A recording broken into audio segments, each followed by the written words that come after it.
What a weekend it has been. We finally made it. Here we are for the 2023 Yokohama Presents Formula Drift Japan FDJ2 Round 4 here at OKUIBUKI MOTORPARK in the Shiga Prefecture. とうとうやってまいりました2023年横浜タイヤプレゼンツフォーミュラードリフトジャパン FDJ2 Round 4奥井引モーターパークからお届けいたします。これから追走トップ16のトーナメントをお届けしてまいりたいと思いますが、コース上に各マシンとドライバーが整列しています。We are about to kick off the top 16 ceremony. All the drivers and the vehicles are lined up on the track. ということでオープニングセレモニーの始まりです。皆さん国歌斉唱です。ご起立ご立ち望お願いします。 Everybody please stand and hats off for the Japanese national anthem.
Thank you for that. And let's go straight into the intro of the top 16 drivers. ということでこのままトップ16の対戦およびドライバーの紹介をしていきたいと思います。さあこちらジャッジ席から見て一番右から始めていきたいと思います。さあ左から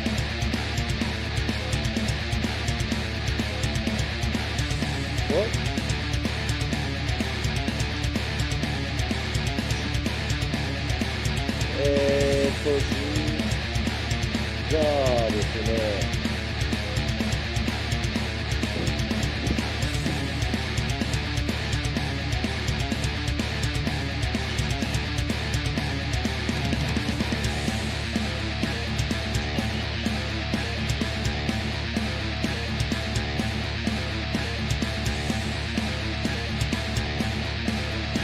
ということで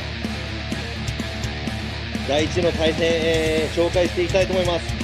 さあ今回は予選1位 Qualifying first from yesterday's qualifying Driving the R Nation Bright Green S15 Sylvia Car number 786 Roha Khan.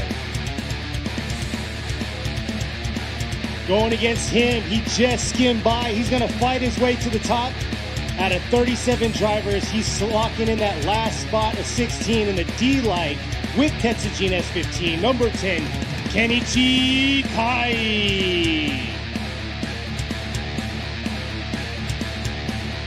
Now coming from China, all the way from China, driving the wide body 1087X Rocket Bunny Racing R32 Skyline. She is car number 919, Echo Gao. He's not going to make it easy for him. He's coming off of a victory at Sugo. First in qualify, first on the podium. He's sitting first overall in points right now. He's in the Mikey Racing with Nambe JZX90 Chaser, number 13, Mikey Nakamura.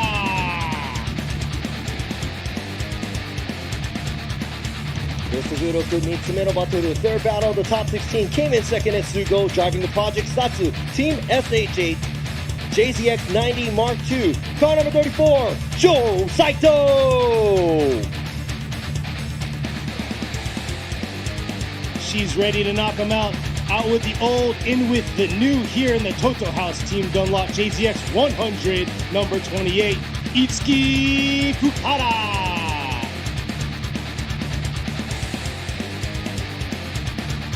Best of 16, 4つ目のバトル Fourth battle. He is a veteran in the FDJ2 series, driving the Kots Power, Wakos, and K Factory 180SX, packed with a VR38, car number 840, Tataka Yamashita.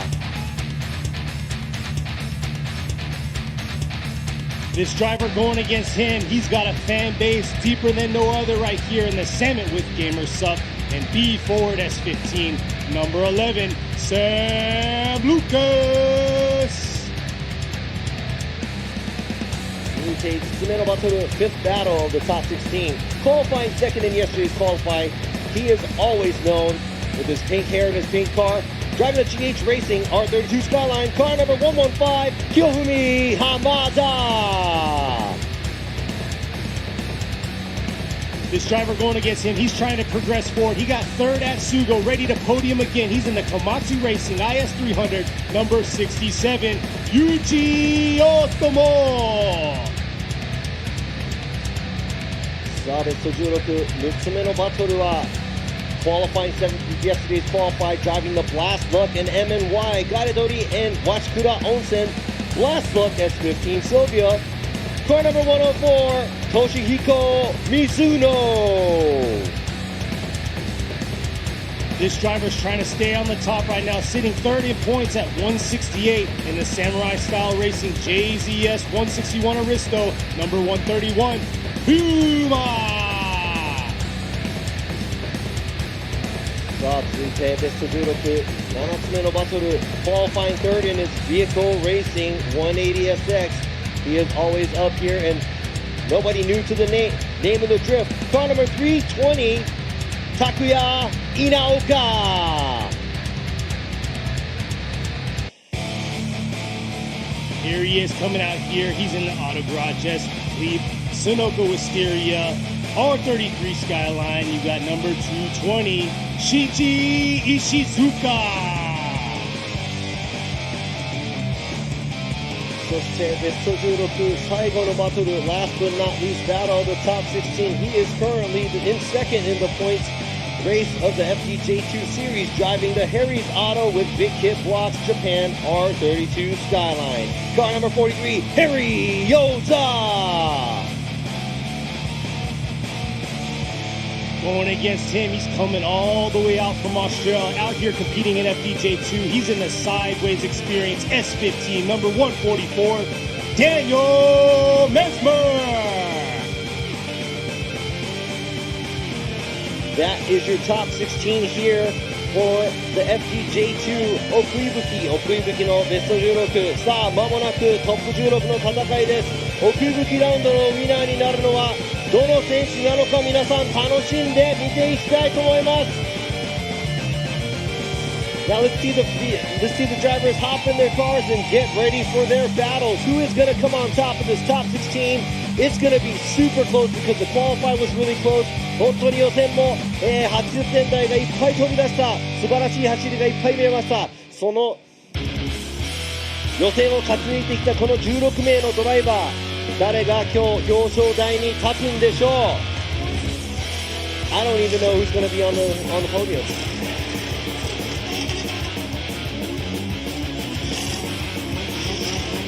You can hear screaming across right now, Rojas right there, number 1 in points qualifying so far from yesterday. Yeah, we're going to see how he's going to hold himself. He's in a 1J. He's in a 1J powered S15. ロハブカン選手、今回、ギリギリだったんですが、1位通過。なんか後から聞いたんですが、ロハブ選手の車、2J じゃなくて 1J なんですね。ということで、1J でもここまで戦えるという、ところもちょっと見ものですが、各選手、コースを通って、ここ準備、しに行くところでしょう。ピットに戻っていきます。All the drivers are all driving through the track, going back to the pits to get themselves ready for the hard-fought battle they're going to have and they're going to face for today. Exactly. Like I talked about during the intro, we had 37 drivers come out and compete for the top 16 spot out here. So it was a very tough competition yesterday, and a lot of these drivers were struggling in that outer zone 4. So we're going to see how it is in this tandem battle. ということでね、37台のドライバーが参加して、きました。そして昨日の、狭き門ベスト16に残る16名のドライバーがここに出揃っていますが、何しろね、簡単そうに見えて結構難しくてテクニカルなコースなんでね、アウトゾーン3から4に行く、部分がもしかしたら鬼門になるんじゃないかなと思いますが、そのベスト16のドライバーたちは難なくそれをクリアしていくことでしょう。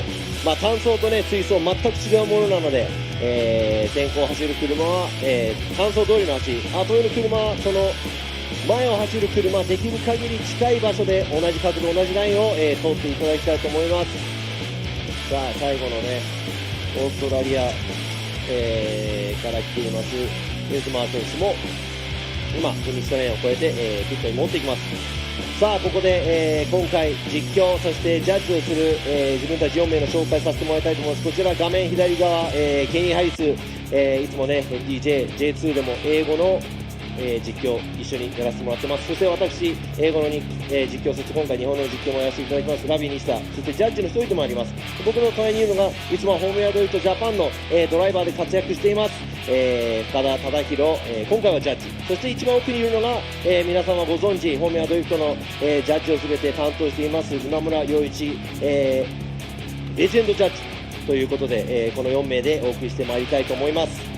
さあ、このジャッジのね、僕らを紹介することでちょっと、コースの方も紹介していきたいと思いますが、You already know who we are, Kenny, me, Fukada, and also Imamura. So this is going to be the four of us going to be doing this in English and Japanese and commentate. Let's go ahead and go into talking about the track. さあ、このコースなんですが、まっすぐストレート、先ほどね FDJ3 見ていただいた方は多分、ご存知でしょうが、まっすぐストレート来ます。アウトゾーン1が右側にあります。ちょっと深いところにあるので、そこからちょっと R がちょっと緩くなりながらアウトゾーン2、3の方に向かっています。ここはね、もう一つのゾーンとして捉えた方がいいかもしれません。You got the outside zone 1 very deep. Outside zone 2 and 3 is also on the right side. You might as well take this whole turn as one whole zone. その後アウトゾーン3を越しますと、振り返してアウトゾーン4左側にあります。ここはね、すごく速度差が出ます。そして角度もいっぱいつけなきゃいけません。なのでここで失敗するドライバーすごくいっぱいいました。ここを気をつけながらドリフト状態でフィニッシュラインを越えていかなければなりません。So going from outside zone 3 to 4, you have to kick a lot of angle, and there's a lot of change in pace of the vehicles, and a lot of the cars suffered throughout the event qualify and FDJ3 too. So this is somewhere we want to watch out. The cars have to go through the outside zone 4, make sure they're drifting through the finish line, not spinning out, not straightening.という感じでちょっとね、短くて単純に見えるんですが、テクニカルな、コースになってます。でこのコースを走り抜くこのドライバー、もちろんねこのフォーミュラドリフト FDJ2 というのはね、ワンメイク、タイヤイベントなので、This is the spec tire series, so let me go ahead and talk a little about the tire ということで、このタイヤのお話ちょっとさせていただきたいと思いますが、もちろん、使用タイヤ全車種、アドバンネオーバー AD09、となっています。全車に装着されておりまして、大切なタイヤと路面の関係に関してはイコールコンディションとなります。このアドバンネオーバー AD09 の使い方、アクセルの踏み方はもちろん、内圧の、設定、このタイヤの使い方、本当に勝敗を握る鍵となりますので、ドライバーの腕、そして車のセットアップっていうのは本当に今回、重要となります。All the drivers, since it's a spec series, all the drivers will be on Advan Neova's 8009s. So it's all equal. Everybody's got the same grip level. It's all up to the air pressure, how you set up your car, how the driver and the drivability of the car, how ready you are. It's really, it gets really tactical here instead of just trying to gain grip and whatnot. さあ、ここで、スポンサー企業の皆様、ご紹介していただきたいと思います。Let me go ahead and introduce you the sponsors and the supporters that we have for the series.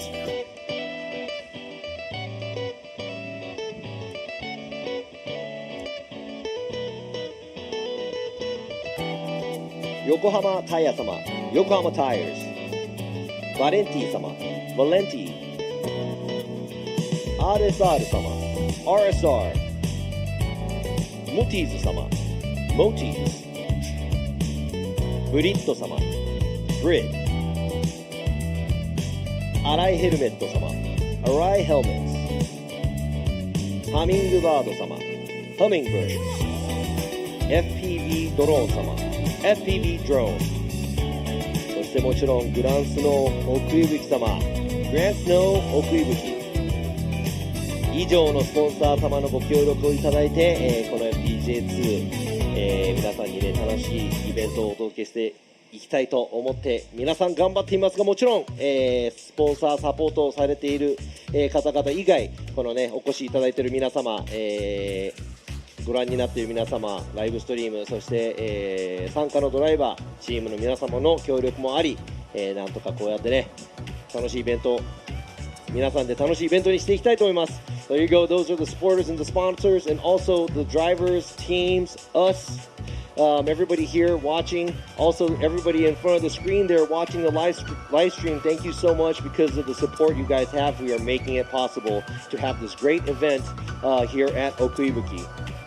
So it looks like we're going to be starting off in about 5 minutes or so, the top 16 ということでね、少し、ベスト16が始まる前に時間がありますが、このね、コース上から見ますが、前回、先週ですね、フォーミュラドリフトジャパンの、方、ちょっとコースが違いますが、FDJ3 のピットの方、ちょっと映ってましたが、そこが、コースとなっていました。So looking at, last weekend we had FDJ where we used a different track layout where the FDJ3 guys are now pitting where the main event was going on in the track. And this is a drone view from FPV drone from up high. Look at around us, there's nothing. このドローンが、映していますが、本当にこのね、山奥にあるこのコース、すごくポツンとあってかっこいいんですが、もう周りを見渡す限り山と森、木と森。There's only trees and mountains all around us. But it feels really good to be here, right? It is. It's very nice and cool out. And like Robbie was saying, OKUIBUKI Motor Park, they do multiple types of events. Go to their website. You can check it out. They got car shows out here, GYMKHANA events, motorcycle events, anything and everything pretty much out here. そうなんです。そのね、OKUIBUKIモーターパークはですね、いつもは、もちろん、ウィンタースポーツを楽しめる場所なんですが、春夏秋と、こうやってモータースポーツイベント、ウェブサイトの方に行ってチェックしてみてはどうでしょう。他のね、バイク、車、いろんな、イベント、カーショーなどもやっているみたいなので、ぜひぜひ、他の時でもご参加願いたいと思いますが、さあこちらコースアウトゾーン1に、通り越しまして、ここアウトゾーン3ですね。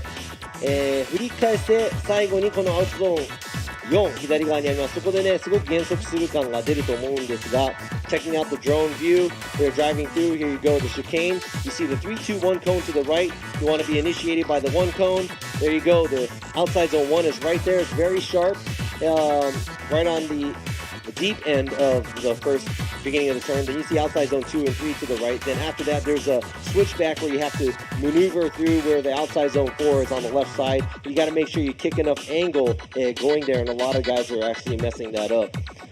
この FDJ2 3でこの使用しているこのコースなんですが、多分一番鍵と握る部分はやはり、進入場所と進入していって、どのくらい角度を深いところで、取れるかっていうのが多分すごく大事だと思います。アウトゾーン1の最初の方から、アウトゾーンを通っていくのがすごく難しくなっているのでね、そこら辺も、皆さんちょっとね、見てみてはどうかなと思います。I think one of the hardest parts in this track other than the switchback is outside zone 1. You have to initiate with a lot of angle very deep or you're going to miss the beginning of outside zone 1. So you might want to look out for that. And also, those of you on the live stream, go ahead and you guys could play judge as well. And let us know what you think about the battles. Exactly. Before we get started talking about the live stream and the individuals out here and out there on the U.S. live stream, there's actually the top 16 bracket where you can follow along and see what's going on and what's the next battle coming up. そうなんです。ライブストリームをご覧の皆さんもね、ぜひぜひこの参加、自分がどっちが勝ったかとかそういう思いをね、どんどんぶつけていってもらいたいなと思います。そして、US の方、のライブストリームには、ベスト16のブラケットも出ているので、どのドライバーがいつ出てくるかっていうのも多分分かってくると思います。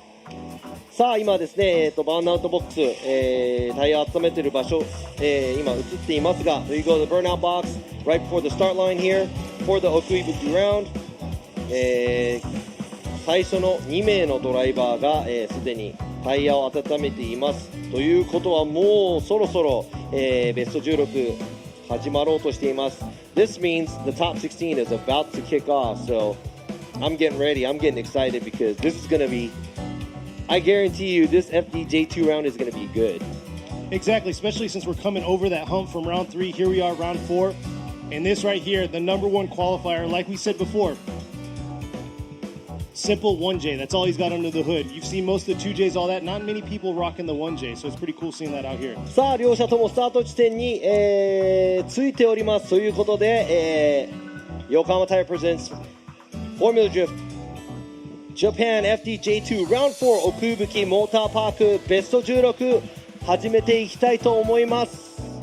Let's go ahead and kick off the top 16 here. そして先行は予選1位と、絶好調のカーナンバー786 It's Rohab Khan, Our Nation versus 後追いゼッケン10番甲斐健一 D-Like with 鉄人 And here they are kicking us off right here, coming into this outer zone 1, do the 3-2-1, nice shot, look at that proximity, getting a little lost after it right there in the entrance to the outer zone 1.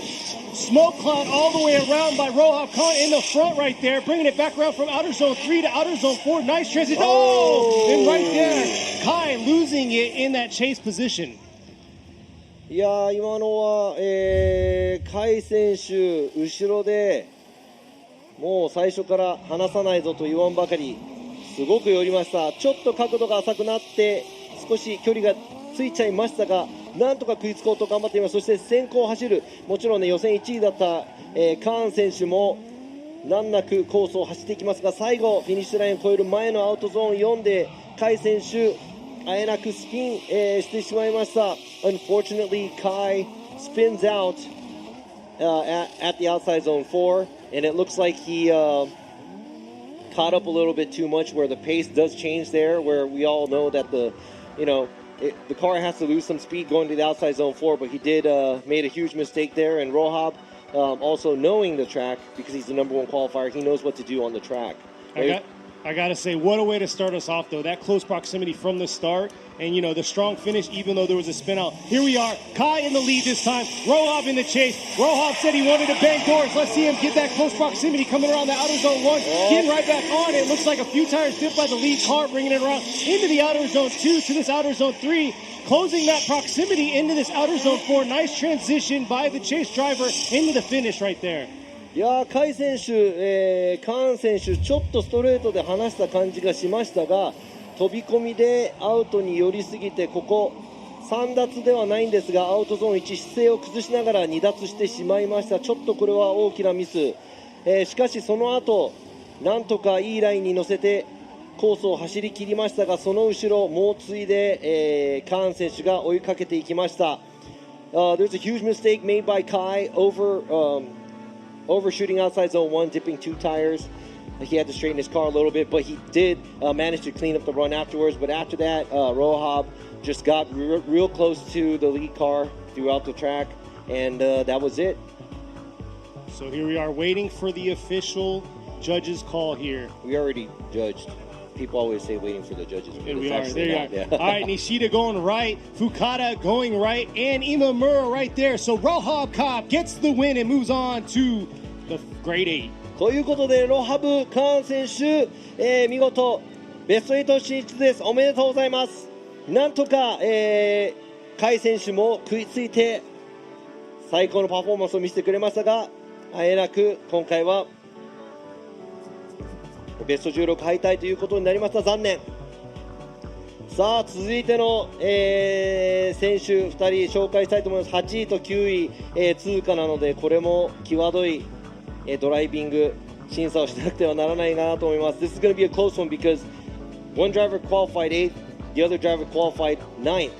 8位通過のエコーガオ選手1087X Rocket Bunny Racing versus Mikey Nakamura from Mikey Racing with Nambe. さあこれはいい戦いになりそう。Alright, here we are. Mikey's sitting right now on top in points. He needs to move on here, but at the same time, you have Echo coming in. Look at that right there, screaming around the outer zone 2 into this outer zone 3. Nice job through that zone, bringing it back around through the outer zone 4. And Mikey fighting to keep that close proximity throughout that course. さあちょっと、すごい近い位置には、中村選手いませんでしたがエコー選手前でですねちょっとアウトゾーン入るのが遅い。そしてその後1脱を、してしまいました。ちょっと角度も浅めに縦に、車を走らせていますが、なんとかコース、全て走り終えました。なので先行としてはまずまずの走り、そして後追いの、中村選手いいところまでは、近寄っていきましたが他のジャッジにもこれがどう映るのか。 Let's see how the other judges feel about this.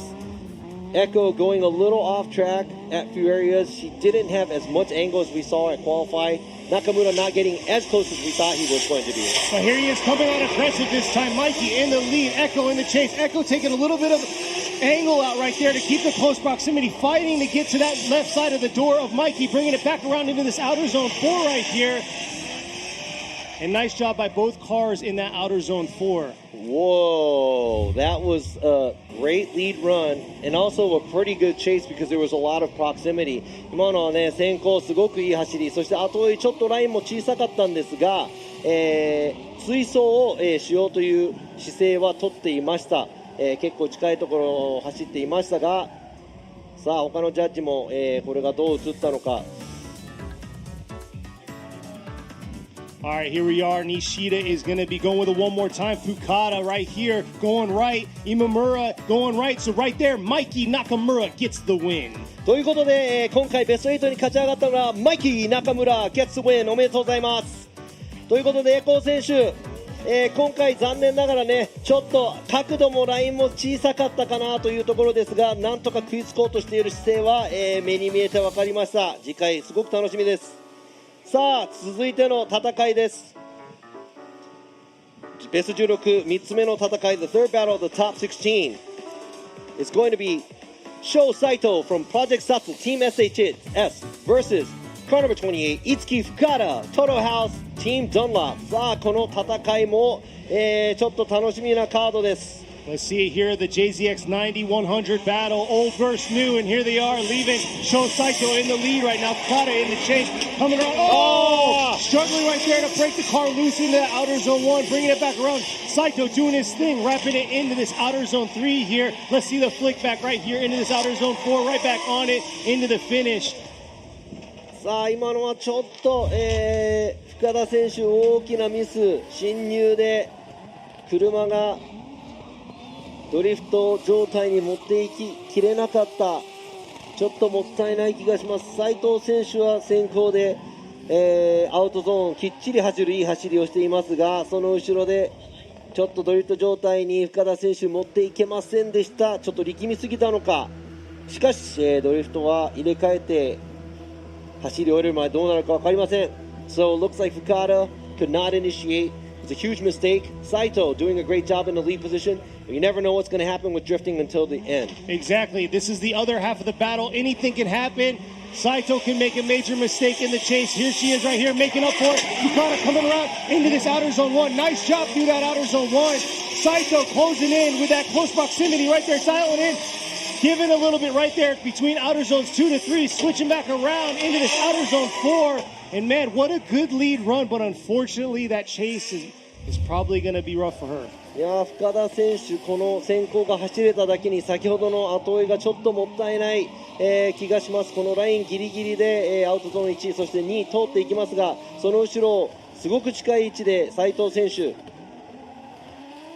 追い詰めていきますが、ちょっとアウトゾーン2で少しラインを変えて多分、振り返しのことを考えて斉藤翔 Here we are. Nishida is going to be going right. Fukada is going right, and right here, Imamura, all 3 judges going right. Sho Saito gets the win. ということで今回のバトル、斉藤翔選手勝ち上がりおめでとうございます。ちょっともっと、振り出してたらどうだったんだろうという、ワクワク感を、深田選手思わせてくれましたので、次回、期待して見ていきたいと思います。Yeah, so that battle, Saito, he looked like he pulled back a little bit after outside zone 2 to adjust for the transition, but good job by both drivers. Looking forward to Fukada also in the next round. ということで、ベスト16、4つ目のバトルになります。先行はカーナンバー840、Kazutaka Yamashita, Kaz Power, Wakos with K Factory, Taisu wa Sam Lucas, Samet with Gamer Subs, and B Ford. And here they are, S Chassis coming down here. Yamashita in the lead. He got first in qualified last year. A little bit of a waiver right there by Samet coming around into this outer zone 2 here. Bringing it into outer zone 3. Oh, Yamashita shooting a little too hot in the outer zone 3. Trying to adjust himself in the outer zone 4 here.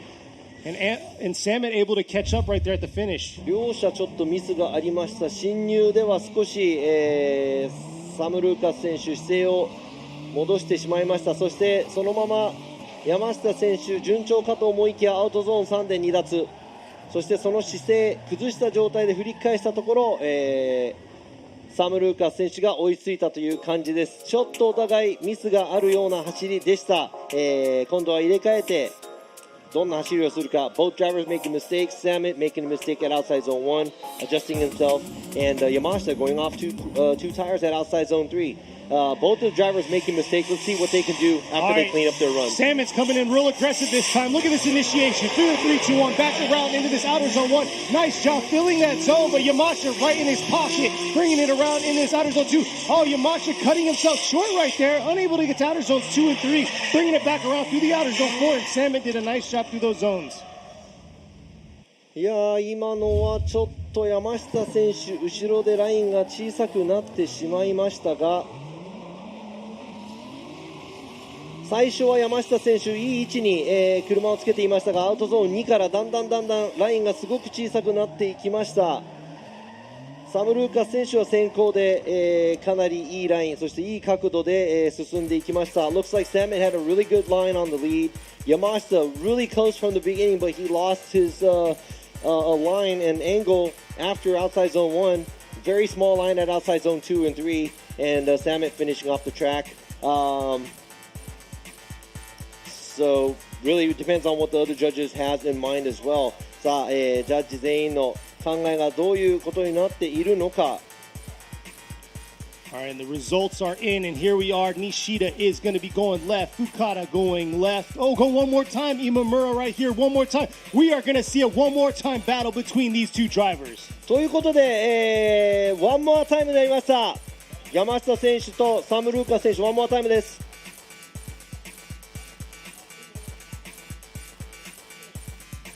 So we'll come back there. That was supposed to be the last battle of the left side. So looks like we will be moving on after they get this track squared away. Hats off to our track course workers out there making it happen, getting the lines painted. ということで、今のね、他のジャッジから説明いただきましたが、サム・ルーカス選手ちょっとね、進入の前でストレートでのね、蛇行がちょっと大きすぎると、いうことで、まあ自分的には山下選手の邪魔にはならなかったんだと思っていたんですが、やはりドライバーズミーティングでもお話ししていましたが、ちょっとね蛇行を大きく、ミドルラインぐらいに収めておいてもらいたいという話をしていたので、ワンモアタイムとなりました。So explaining that, I didn't think it was a big matter because Yamashita was kind of far behind, but at the drivers meeting they did mention not going all the way to the left before the initiation, and Samet went all the way to the left before the initiation on the straight, and that's pretty much why they called it one more time. So, okay. さあ、今ですね、チョークを引き直していますが、白線、チョークではない。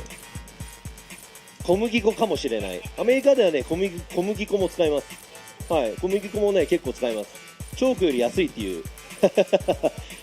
So in the U.S., we also use flour for these lines because it's actually cheaper than chalk. So it seems like a waste, but we do use that for some of the rounds as well. And it kind of mends good with the rain. I bet it does. ということで、このね、ラインをまた引き直していただいているフォーミュラドリフトジャパンのオフィシャルの皆様、ありがとうございます。今日は、少しね、曇り空なので、日が当たってないので、ちょっと暑くないから、よかったかなと思います。Yeah, it's a lot cooler than yesterday's qualify. And if you missed FDJ3's top 16 that we had earlier on this morning, go check out the replay out there after you're done watching us live out here. But there you are. You can see the next two drivers ready to battle it out. ということで、今ね FDJ2 ご覧になっていますが、先ほど行われた FDJ3 も、ライブストリームの方で楽しんでいただけるので、後でね J2 見た後に J3 どうなったのかなと思っている方々はぜひ、そちらもチェックしてみてはどうでしょう。さあ、コースのねラインもまた引き終わりまして、先ほどの戦いはワンモアタイムなので用意をしている間にもどんどん次のバトルに、進んでいきたいと思います。Let's go ahead and move on to the next battle、since we're going to be waiting for the other one more time battle happening again. さあ、こちら左側に見えます、車両予選2位通過ですね。Qualifying second on the left side here, car number 115, Kiyofumi Hamada from GH Racing. 対するは、前回のすぐ表彰台だった、ゼッケン67番、Ryuichi Otomo from Komatsu Racing. さあ、競技では珍しいアルテッツァ。Otomo coming off of a third place victory at Sugo. Here he is coming around in the chase. Hamada Coming out hot into the outer zone 1. Ultimo struggling to close that proximity to him. There he is right there. Dialing getting into the outer zone 3. Switching it back around through the outer zone 4 here. さあ、進入から最後の方までは大きくお互いの差はないかもしれませんが、少しだけ、後追いのポジションで大友選手1アウトで姿勢を崩してしまいました。そしてもちろんね、後ろ段なので少しは、ライン小さくなっても、しょうがないんですが、あまり詰めきれない感じ。そして浜田選手は先行でなかなかの走り。Looks like Hamada doing his job in the lead. Otomo kind of messing up his pace at the outside zone 1. He had to make a huge correction there and shallow up a little bit to get closer. But from the beginning to the end, we didn't really see a big difference in proximity. So let's see what happens when they switch places. Yes, we got to see an aggressive lead by Ultimo because Hamada is a very, very aggressive driver. And here he is coming out in the chase this time. Ultimo initiating into this outer zone 1. Doesn't quite get all the way out to that start of the outer zone 1. And look at that, Hamada matching him right here, bringing it back around from outer zone 3, flicking it back around. Hamada doing a cleaner job right there through that chase. We'll see what the judges say. さあ、大友選手先行でも、なかなかの走りなんですが、アウトゾーン1ちょっと入っていくのが遅れました。そしてこのアウトゾーン2から3ちょっと流され気味で、またアウトゾーン3で2脱。最後は、2人ともクリーンにフィニッシュしていきましたが、その間ずっと浜田選手はプレッシャーをかけ続けています。Otomo getting into the outside zone 1 very late, getting online, getting himself ready for the outside zone 2, but he has a little bit too much juice, goes off track, 2 tires at the outside zone 3, and finishes off pretty clean, but meanwhile Hamada keeping the pressure on throughout the track. All right, here we are. Nishida is going to be going right there. You got Fukada. He's going right. Imamura joining them over there. There you go. Kiyofumi Hamada is going to get the win. ということで、浜田清美選手、今回勝ち上がりおめでとうございます。大友選手、大健闘の末でしたが、浜田選手に敗れベスト16敗退となってしまいました。次戦頑張ってもらいたいと思います。ということでね、この勝敗を、皆様にお届けしている間にもうスタート地点、用意が整っております。先行車両 Car number 104 Toshihiko Mizuno from Blast Luck MNY ガレドリ会。ごめんなさい、漢字が読めないのでですね、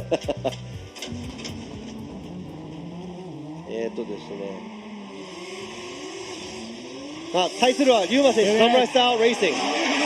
Yuma Young coming out here in that big body Aristo, swinging it back around, missing a little shallow in that outer zone 1 where it was shallow, coming back around through the outer zone 3, swinging it back to outer zone 4 here. Nice pressure given by Yuma toward the second half of that track. ということで、先行走ったのが、Blast Luck and MNY ガレドリワシクロ温泉ね、トシヒコミズーノ、ということで龍馬選手後ろから、追尾していますが、ちょっと、詰めきれない感じで、ちょっと浅い角度でラインもちょっとだけ小さいような感じ、が見受けられました。先行を走る水野選手も、なかなかワイドのラインを通れていたんではないかなと思いますが、今度は入れ替えて水野選手がどんな後追いをしてくるか。そして龍馬選手は先行どれだけビチビチなアウトライン、そして角度が、つけられるか。Looks like Mizuno did what he had to do. Ryuma a little bit shallower on the line and the angle in the chase position. Let's see what he can do in the lead. There it is, Ryuma coming around, riding that line right here, taking a little bit away, a little bit of adjustment through the outer zone 1, but right there, pulling away a little bit in outer zones 1 or 2 and 3 here, swinging it back into this outer zone 4. And I gotta say, Yuma needs this because currently he's sitting third overall in points at 168. いや、これも難しい判定になりそうだ。先行走る龍馬選手、ラインギリギリ、ずっと走り、続けます。このアウトゾーン1、ちょっと角度を修正しながら走っていますが、アウトゾーン2、3、ともにですね、全部ライン、いいところを通っています。そしてその後ろを走る水野選手もちょっと、詰めきれない、感じがしました。もうちょっと近寄っててもいいのではと思いますが、もうちょっと龍馬選手が後ろを走っていたところを同じような感じで走っていた気がしますが、さあこの上空から見た映像ですね。ちょっと、後ろを走る車両同士がラインの差はありますが、これは、難しい審査になると思います。This is going to be really hard because it looks pretty much the same in the lead and the chase position. Nishida with a one more time, and look at that right there. We're going to see a one more time battle between these two drivers. And like I said, Yuma needs this. He needs to get to move on. ということで、この2台、ワンモアタイムとなります。やはりね、リュウマ選手、今ね、ポイント争いでもね、3位というところで、ここで負けていてはという感じなんですが、もちろん水野選手も上位狙いたいと思っているでしょう。ということで、one more time. It's going to be a one more time, and like you said, Ryuma sitting in third, Mizuno wanting to move up. Let's see what's going to happen. Speaking of one more time, but we're going back to another one more time battle. さあ、先ほどのone more time のバトル、戻ってまいりました。先行、勝坂、山下、Cuz Power with Wacos and K Factory. Atoi, Sam Lucas, Salmon with Gamer Subs, and B Forward. All right, here we are. This is the one more time battle between the two. Yamashita in the lead right here, coming around. Samet closing in right there early on, dialing it in, bringing it back. Coming around outer zones 2 to this outer zone 3 here. Switching back into this outer zone 4, not too bad. A nice mimic by Samet in the chase. ちょっと山下選手、ラインがさっきより小さくなってしまいました。アウトゾーン1もちょっと余っている状態、アウトゾーン2もちょっと余っている状態、アウトゾーン3もちょっとこれは先を急いでなんとか逃げ切ろうとしているのか分かりませんが、先ほどねちょっとなんか速度差があったように見えた、今回ワンモアタイムになったので少し食わせているのか分かりませんが、その後ろ淡々と、サム・ルーカス選手は走っていきます。 Looks like Yamashita gained a little bit more grip because there was a difference in speed earlier what we saw, but now it looks like he cannot trace the outside zones 1, 2, and 3. さあ今度は入れ替えてサム・ルーカス選手が先行、山下選手は後追いです。 Alright, here it is. Samet coming back around into this outer zone 1, getting right back on it, carrying it through. Yamashita able to close that proximity early on through that outer zone 1 and into this outer zone 2. Dying a little bit more right here into the outer zone 4. ということで、さあもう後追いはあまり変わらないかなというところ、これは先行同士の争いになるかもしれません。さあこちらサム・ルーカス選手もちょっとアウトゾーン1入るのが遅い、アウトゾーン2、アウトゾーン3ともうちょっと深くいけたんではないかなとは思いますが、さあ難しい、また判定が続きます。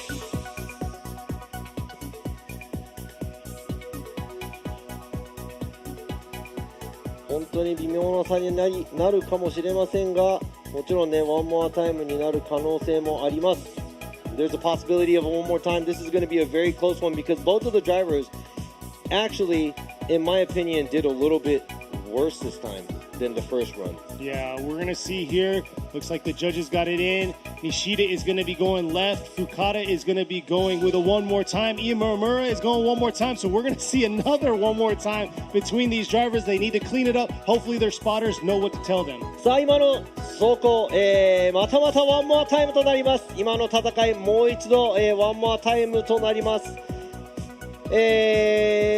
自分がまた、サム・ルーカス選手に入れたんですが、ちょっとだけ先行がアウトに寄れてたというところ以外は、僕もワンモアタイム、になるであろうと思っていましたので、ワンモアタイムもう一回走ってもらいたいと思います。Thought Sam's lead was a little bit better online, but you know it was close enough for one more time, so I agree with the other judges. Let's see it one more time. さあ続いてのバトル、先行ゼッケン320拓也稲岡 with vehicle racing 対するはトイゼッケン220新一石塚オートガレージですクリーブスノコ with Steria. Alright, Ishizuka in the R33 in the chase. Inaoka was struggling a little bit today during practice, so we'll see if he cleaned it up here. Able to get in the outer zone 1. Ishizuka trying to close that proximity, but I gotta say, Inaoka right there, his car is well built. It's a strong machine swinging back around into this outer zone 4.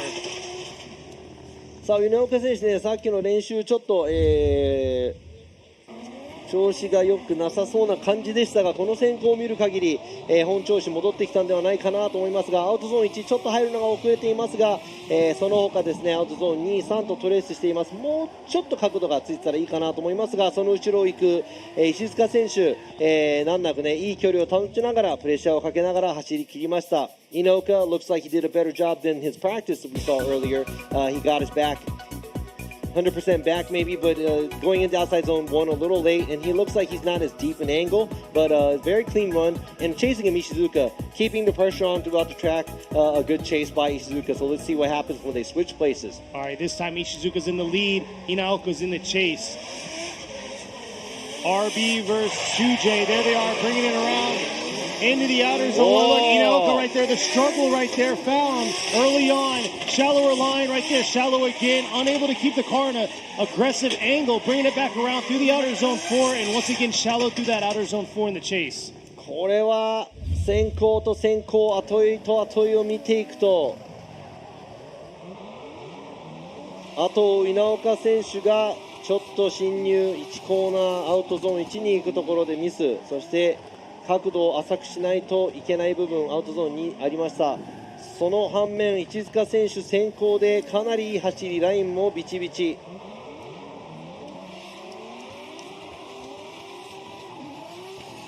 You can see right there the struggle in the chase. 先行と後追いの差がちょっと大きく出てしまったという、走りになるかもしれません。All right, here we go. Nishida going left, Fukada going left, and Imamura all going left. Shinichi Ishizuka gets the win. さあ、石塚真一選手勝ち上がりおめでとうございます。なんとか大健闘だったんですが、稲岡選手今回はベスト16敗退、惜しくもベスト16敗退ですね。次戦頑張ってもらいたいと思います。Looking forward to Inaoka.Future presence here, but this time Ishizuka got the win and he is moving on. And it's a good example of running a good lead run gives you the win here, where Ishizuka is really good at that. Exactly. He's been doing a phenomenal job, especially last year to this year. So we're going to see how he's going to do progressing forward. We still got 3 more battles in the top 16, though.で今の、石塚選手でいつも先行で安心して見られるような走りがあるので、この後追いでなんとか詰めなきゃいけないというのはもちろん、大切なんですが、もちろん先行でクリーンな走りをしなきゃいけないというのも、石塚選手、いいお手本になっているんではないかなと思います。ということでね、あとバトルは3つ、ワンモアタイムが2つ、そして、残すところまだ対戦していないハリー・ヨザ選手と、ダニエル・メスマー選手の戦いがあります。現在just like Robbie said, one more time battles, and then we have one top 16 battle to move on, which is supposed to be the last battle of the bracket. ということで現在ちょっとラインの引き直しを行っております。雲が He doesn't want to say it, don't say it. 嫌な It's a little 雲が cloudy 来て right い now. ま We'll す just が、 say that. それは今触れないでおきましょう。Let's not go there. Let's not go there. Let's talk about Not open something that door. happy. Exactly. Sunshine. 太陽、暑い、日差し、sun rays, hot. Talk about good stuff. It was beautiful. It was ポジティブな beautiful 感じで、 weather. はい、ポジティブな話をしていく、たいところなんですが、今ですね FDJ2 もね、ベスト16もうすぐ終わるところなんですが、まだ FDJ3 の方をご覧になった皆様、ぜひぜひライブストリームの方でもチェックできると思うので、後で見てみてください。We're almost through the top 16 here.If you haven't seen the FDJ3, make sure you watch that. Exactly. We got both live streams going. We got the Japanese side, English side going on. And yes, I see you out there from Ohio. So shout out to y'all out there in Ohio and my family out there in Texas. It says I look tired. I'm always tired. I see we're checking it out. You guys caught us. でもね、ライブストリームの方のね、コメントの方もちょっとチェックして、触れられるところはね、触れていきたいと思っていますが、今ね、もうタイヤ温めているのが聞こえてきますので、どのドライバーなのか今ちょっと分かりません。僕らの裏手ですね、の方に、ちょうどカメラを見て、あっちの方で、タイヤのウォームアップをしています。The burnout box is back there. You can't see who it is. Oh, it's the next battle, actually, the last battle, or supposed to be last battle.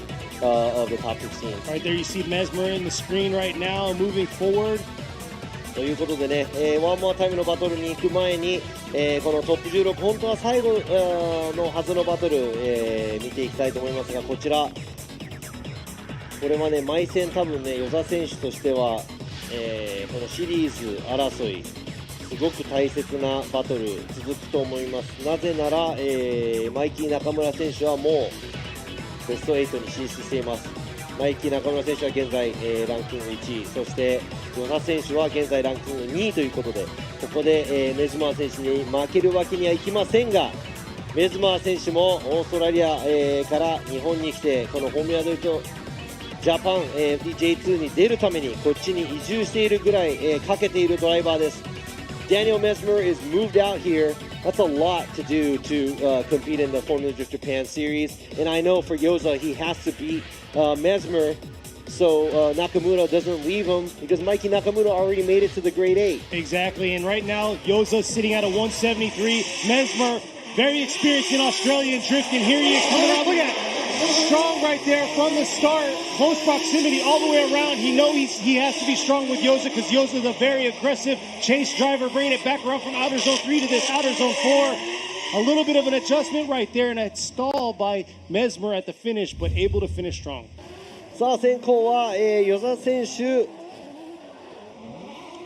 綺麗な走り、アウトゾーンもうちょっと余ってるかなというところ、そしてアウトゾーン2、3、いいところを通っていきます。アウトゾーン3ですね、深いところ、その後メズマー選手が、アウトゾーン2から調整をして、振り返してアタックしましたが、ちょっとラインが小さめになってしまった、部分ちょっと目立ちましたが、いい距離感でずっと後ろをついてきました。Looks like Mesmer was keeping the pressure on, a little bit of adjustment at the transition. Smaller line to outside zone 4. Also Yoza keeping it tight on the outside zones. This is going to be interesting to see what Yoza is going to do in the chase position. And here they are leaving the chicane. Now Mesmer looking real aggressive from the start. Yoza's closing it in on him right here through that outer zone 1. Mesmer was a little shallow through that zone, bringing it into this outer zone 4. Nice job through that zone. Into the outer zone 3 to the switchback. Yoza kind of safe right there behind him, tucked away. ちょっとメズマー選手先行でラインが小さめになってしまった。距離は空いたんですが、looks like Mesmer got a little tight, smaller actually, shallower on the lines, outside zone 1 and outside zone 3 there, doesn't even make it into the box where we have the outside zone 3. Yoza keeping the pressure. And not a whole lot of mistakes made in the chase position. Not super close, but this may be it because of the lead runs. All right, Nishida is going to be going right. Fukada is going to be going right. Imamura locking it in right there. Harry Yoza gets the win. ということで、今回の戦い、ハリー・ヨザ選手が勝ち上がりおめでとうございます。大健闘だったダニエル・メズマー選手はここで敗退となってしまいました。次戦、この攻撃的な走りをもう一回見たいと思うので頑張ってほしいです。さあ、one more time のバトルに戻ります。Let's go back to the one more time battle that we have. We have two of them. The second one more time battle that we have originally, we're going to go back to. さあ、ゼキン104、水野俊彦選手 VS リューマ選手ですね。one more time のバトル見ていきたいと思います。Let's go ahead and check out the battle of these two drivers. All right, here we are. Ryuma, very young driver in the chase. Mizuno, very experienced driver in the lead. Nice job through that outer zone 1. Swinging back around, he has to throw it in right here into the outer zone 3, back around into the outer zone 4, filling that outer zone 4, and it looks like Yuma struggled to close that proximity all the way around the track. これはちょっとストレートから、振り出しにかけてのこの車間が目立つ、走りとなってしまいました。Looks like, it's a very obvious gap between these two vehicles from the start to the initiation, and Yuma could not fill the gap. Both drivers doing a great job on line and angle and where they're driving through, but the proximity, something to look at. そう、間が空いてしまった以外はね、もちろん前後、両者すごくいい走りをしていったんですが、今度はリューマ選手が先行、後追い水野選手。All right, here we are switching roles this time. Yuma's in the lead this time, coming around outer zone 1 here, bringing it in, filling that zone. Nice job. Chase right on him, bringing it back around. A little bit of an adjustment right there. Back around. Oh, just too much right there in that outer zone 3 and losing it for Yuma. なんとこの勝たなきゃいけないというプレッシャーなのか、ただのミスなのか。龍馬選手アウトゾーン2から3にかけて体勢を崩してスピンをしてしまいました。Yuma, I don't know if it's the pressure or what, but Yuma, huge mistake at outside zone 3 and spins out. 水野選手、終始プレッシャーをかけながら走っていましたが、ここで龍馬選手がちょっと集中力が切れてしまったのかどうなのか。Not sure if the nerves got to him or what, but right there at outside zone 3. Yeah, you saw the correction before outer zone 2, which might have thrown him offline for outer zone 3, and then, yeah, he just overbaked the tires.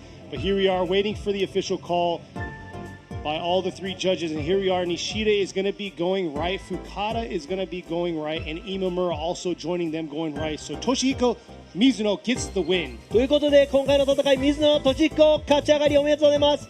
なんと今、シリーズランキング3位の龍馬選手、ベスト16で敗退となってしまいました。残念。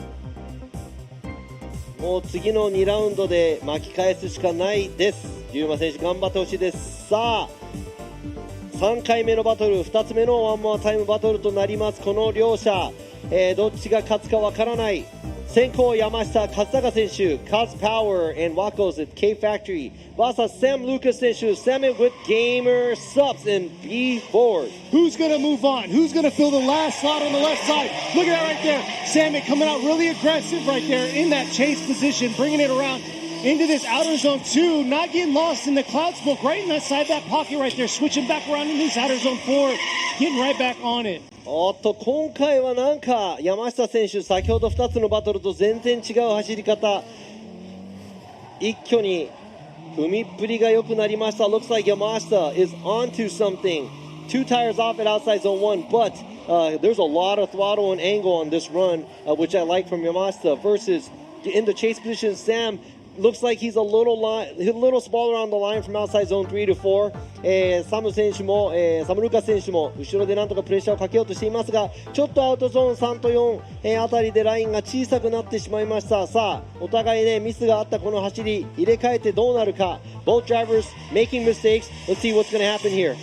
Alright, here they are, Salmon in the lead this time, bringing it around into this outer zone 1 right here, coming around. Yamashita right there, getting a little lost in the cloud smoke, but able to hang on, matching the angle, bringing it around into this outer zone 3, switching back into this outer zone 4 here, and not making it easy for the judges. これはまた大変な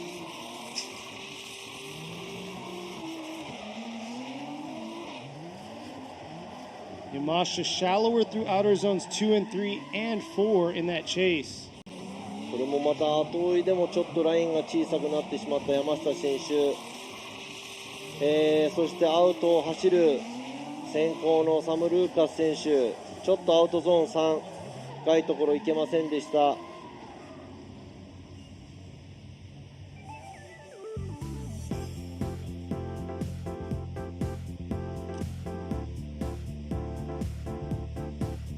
This is it. This is their second one more time battle. 3 times battling it out. Did we have a result here? We will find out. This is the last spot. Last battle of top 16. After this, we'll be moving on to the Great 8. さあ、僕も全く分かりません。 Here we are. Nishida is going to be going with it one more time. Fukada going right. Imamura going right. So Kazutaka Yamashita gets the win and とい throws う that こと last で、 spot. 今回勝ち上がり山下勝孝選手おめでとうございます。残念ながらこのワンモアタイム何度か、走り抜きましたが、サム・ルーカス選手はここで敗れてしまいました。残念。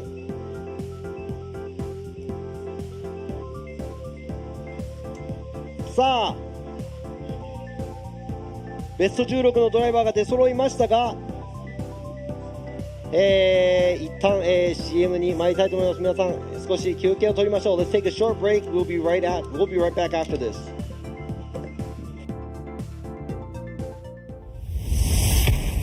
新しく滝ができました。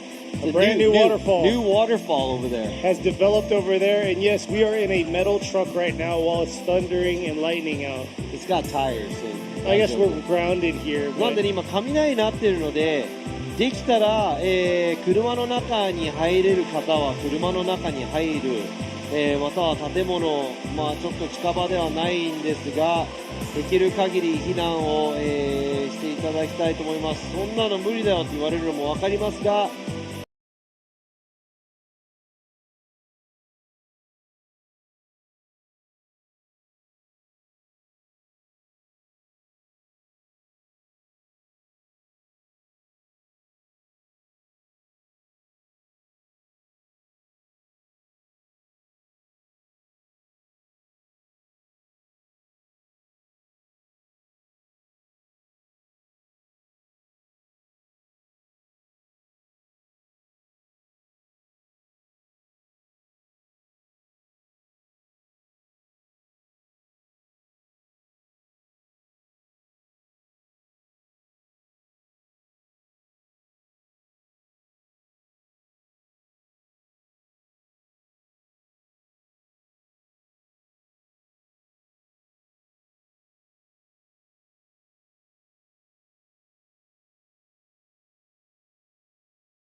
は、まあ、もちろんそのフォーミュラドリフトジャパンのその、人たちですね、関わる人たちが、とてもすごいタイトな、小さなコミュニティなので、そこで出会えた人たちがすごく大切なものなのと、まあ、ここを通じて、いろんな国からね、いろいろな人たちが声をかけてくれるっていうのもね、すごいなという部分ですね。でもちろん僕もその、別に他のモータースポーツやったこともないですし、ずっと最初からドリフトに携わってきた、人としては、もちろんこのまま、このスポーツがもっともっと大きなスポーツになってもらえないかなと思いながら、こうやって一緒に FDJ と、もっと隅々までこのスポーツを広めていきたいと思います。It's just like me.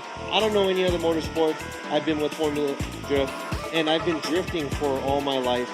This is all I can do. This is my payback.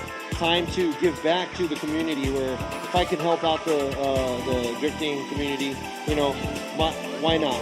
You know. Exactly, and that's the thing that I like and appreciate about you because you're doing both. Oh, don't appreciate me. Let's go ahead and talk about that. Tap more into this. I don't care about what you think about me. You already know that's why. All right. Next adventures, I'll be going to Texas. I got a new assignment. I'm in the military, so my 4 years here in Japan are over.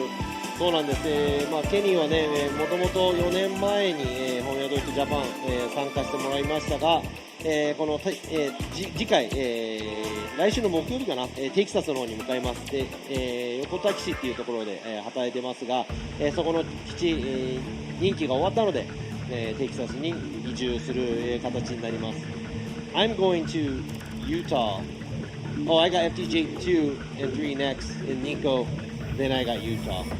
After that in FDUS. で僕は、まあ、再来週ある FDJ2、3、日光、戦が終わりまして、その後すぐ、ユタ州にある、フォーミュラドリフト USA のユタ、ジャッジとして参加しに行きます。Still looking through, but yeah, go visit him if you ever hit up one of the FDUS. He's out there. Say what's up to him. Let me see Japanese live stream here. Robbie's gonna tap into that. I've never seen. I'm low tech, so it's really hard. Which one is it? It'd be this one right there. How do I pop up the live? Oh, there we go. There you go. ということで今ね英語のライブストリーム見ていたんですが、日本語のライブストリーム、ちょっと見ていこうかなと思いますが。Sorry, we're reading a lot through the chats. I see some of these questions. I'm rolling through the top portion of it. さあ雨の話で、少し盛り上がっていたんですが、さあもちろんまだね、チャットに参加している方々もいますが、そうですね、サーキットでこうやってね雨に見舞われるともう、行き場がなくなる、そんな気持ちは分かります。多分中止はないと思いますよ。I don't think they're going to cancel it. We're just going to have to give it some time. But you know, being at the track, I mean, you pretty much have nowhere to go when it starts to rain, so.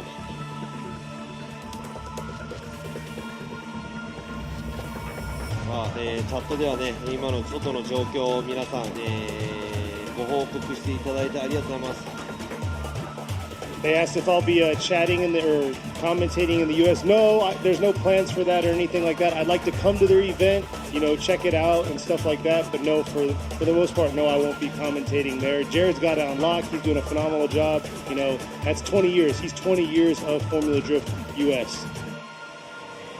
はい、そうなんです。ウェットも、見ものになると思いますよ。It's going to be interesting to watch these drivers drive in the wet because we haven't seen them drive in the wet all weekend. So it's been dry the whole time, so it's going to be very interesting. いやいや、皆さんね、ありがとうございます。こちらこそね、ありがとうございます。こうやってね、お話しさせていただけるのも光栄なんで、間違いを犯さないように、日本語がおかしくならないように頑張ります。You know, I'm getting thanked on the live stream as well, but I said, you know, it's an opportunity for us to be able to speak in front of you guys for this, and also I'll make sure that I don't mess up my Japanese because it's really hard when you go back and forth. さあということで、雨が、このまま先ほどから、変わったところというと、時刻が変わったぐらいで何も変わっていません。雨の状況は、まだまだ進んでおります。Looks like nothing has changed from earlier. The only thing that changed from earlier is everybody's probably more wetter and the time has passed. But everything looks the same. The rain is still coming down, and we're going to have to do something with this. We're going to have to give it some time, and I'm sorry about that we have to give it a little bit of time. A little bit more, so I'll be moving up in the north central. I'll be in Wichita Falls in Texas. And then, go ahead, you can translate that. I know you got to translate it. They were asking. This is just ケニーが American 次、 side. 行くのがテキサスの What is it called? Wichita Falls is ウィ the ッチトールフォール city. ズという、町なんですが、ちょっと、郊外らしいんで、あんまり周りに何もないらしいです。ちょっとつまんない街らしいです。Yeah, so you're going to kind of a boring place. Yes. Yeah. Ryu Inc. is who did my tattoo, so you can check him out at Ryu Design. He's a phenomenal tattoo artist. Yeah, I don't know if I want to You talk don't about have to talk about all tattoos, that. because you know how it is in Japan. It's a little bit, Yeah. yeah. It's all good. And his favorite food, yes, I love sushi. Don't get it wrong. Sorry, we're just trying to keep y'all entertained because, we're trying to kill some time before, we get back out there, get this grade 8 started, move on to see who's going to be the round 4 champ out here in OKUIBUKI Motorpark. コメントでもねいっぱい入っていますが、もちろんねジャッジに関してもこの3人のジャッジで行っていきますがね、違う観点で見ている人たちもいると思いますが、今回はね、僕らが、そういう、見方をしているのでね、ちょっとやっぱり惜しい、違うなと思う人もいると思いますが、そこはねまた、次頑張ってもらいたいなと思います。Yeah, I know, there's a lot of comments about, some of the judging and whatnot, but this is what we're doing right now. There's the 3 of us, and we all don't agree with each other as well, but it is what it is, and this is how it is. We're gonna have to fight through it. A lot of you may not agree with some of the calls, but just gonna have to try harder next time to show it, and I always tell the drivers to, just do it to the point where it's like there is no it might be one more time. It's like winning, and that's all I can say, and that's the only thing I can say. We try to keep it fair as possible, and a lot of you probably don't agree. Even in the U.S., we have a lot of people that don't agree with what we say, but, we're trained to do this. We do this for a long time, and even though you don't agree or disagree, we never get the love anyway, so, the judges are always wrong. ジャッジのことも、含めてなんですがね、やっぱりね、いつも嫌われ役というか、ジャッジさせてもらってますが、経験上いろいろな、ね、考え方、あります。その、中で、こちらはねちゃんと、フェアな、もちろん勝敗を決めていこうと、努力していますので、そこら辺は本当はもう圧倒的に勝つ、圧倒的にもう文句言わずに勝てるような走りをもうできたら、ドライバーの方にもしてもらいたいですよね。先行もバッチリ、後もビタビタ、もうそんな走りをしたらね、僕らいらないぐらいになってしまいます。And we're here because we have those calls. If the driver, blasts the other car, does great, super angle, outside line, everything, then gets super close on the door and everything, we don't need judges, and these are the calls that you need the judges, and we're working off experience and stuff like that. So you know what? If you hate us, sorry about that, and hopefully you will, one day realize, because when you're in the seat doing it, it's really, really tough, and I just want you to know that. Exactly. Thanks for the explanation for sure, and they're appreciating it on here, especially for that last battle that a lot of these guys are asking questions on. Let's see, moving on. さあ、このね採点をしているジャッジなのでしょうがないんですが、もちろんね嫌われちゃってもしょうがないんで、あんまり嫌いにならないでね。Don't hate us too much, please. ということでドローンの件、どういう件でしょうか。こちら、ちょっとね日本語の、放送の部分見ていますが。 Here you go. Here's a car question for you. What's your daily car? What do you drive? Dude, I drive whatever I can. Exactly. He changes them like he changes his underwear, which is like about once a week. That's a car guy thing. I saw somebody post, it's like, okay, you got Hot Wheels, and if you have a lot of Hot Wheels, and if you're a dude, you're going to grow up to trying to own 50 cars, and only one runs, and 49 doesn't run. これはねちょっと男の子の問題かもしれませんが、やっぱり子供の時にホットウィールとかそういうのをいっぱい遊んでます。やっぱりいっぱいの車持ってます。で車好きとしてはこの1個だけに、絞り込むことっていうのはすごく不可能になってくるんじゃないかなと思うので、車好きは大抵、まあ何台か所有している部分、人々いると思いますが、そんな見ている人たちは車好きなんでしょうか、ドリフト好きなんでしょうか。 So what's your car that you have, I guess, that you're gonna most likely keep?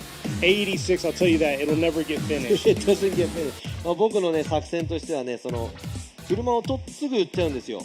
で売らないために完成させなきゃ売らないという、作戦に出ましたので、不完成の車が何台もあります、というのが、答えですね。 That's my answer to that. In order for me to not sell the car, I've realized if I don't finish it, I can't sell it. So I have That's a few true. cars that are not finished, and I'm happy. For the easy question for me, I have a JZX 100 Mark II I ship back, I have an Aristo I ship back, and then I have a 1971 Crown that I ship back. So I have 3 cars that I took back with me, took as much as I can, love it all.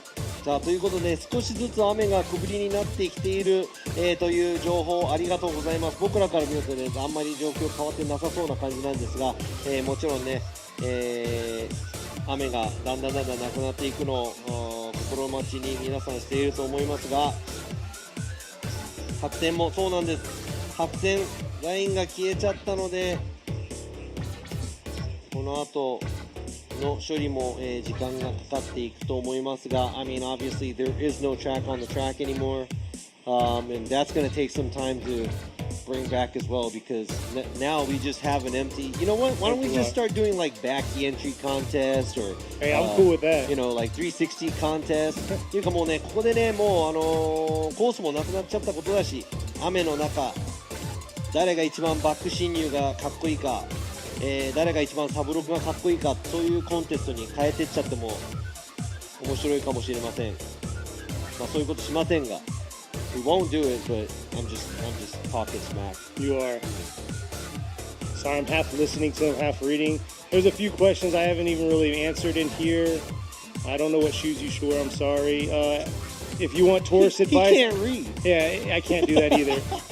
If you could tell 4 years ago when I was doing this. But no, also touristy stuff, I'm not... I mean, I know what I know, but... あ、そうなんです。ケニーに、僕からも聞きたいんですけど、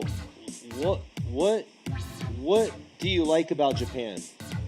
And I know you're stationed here and you have no choice, and you're like, oh my god, I have to stay in Japan this many long times and enjoy all these, you know, drift cars and the drifting and Cutting to the chase. Oh my god, but what is it? Cutting to the chase, Japan is my home. You know, I've been here 17 years total, but I can't speak it. That's bad. But I've been on a base majority of my life.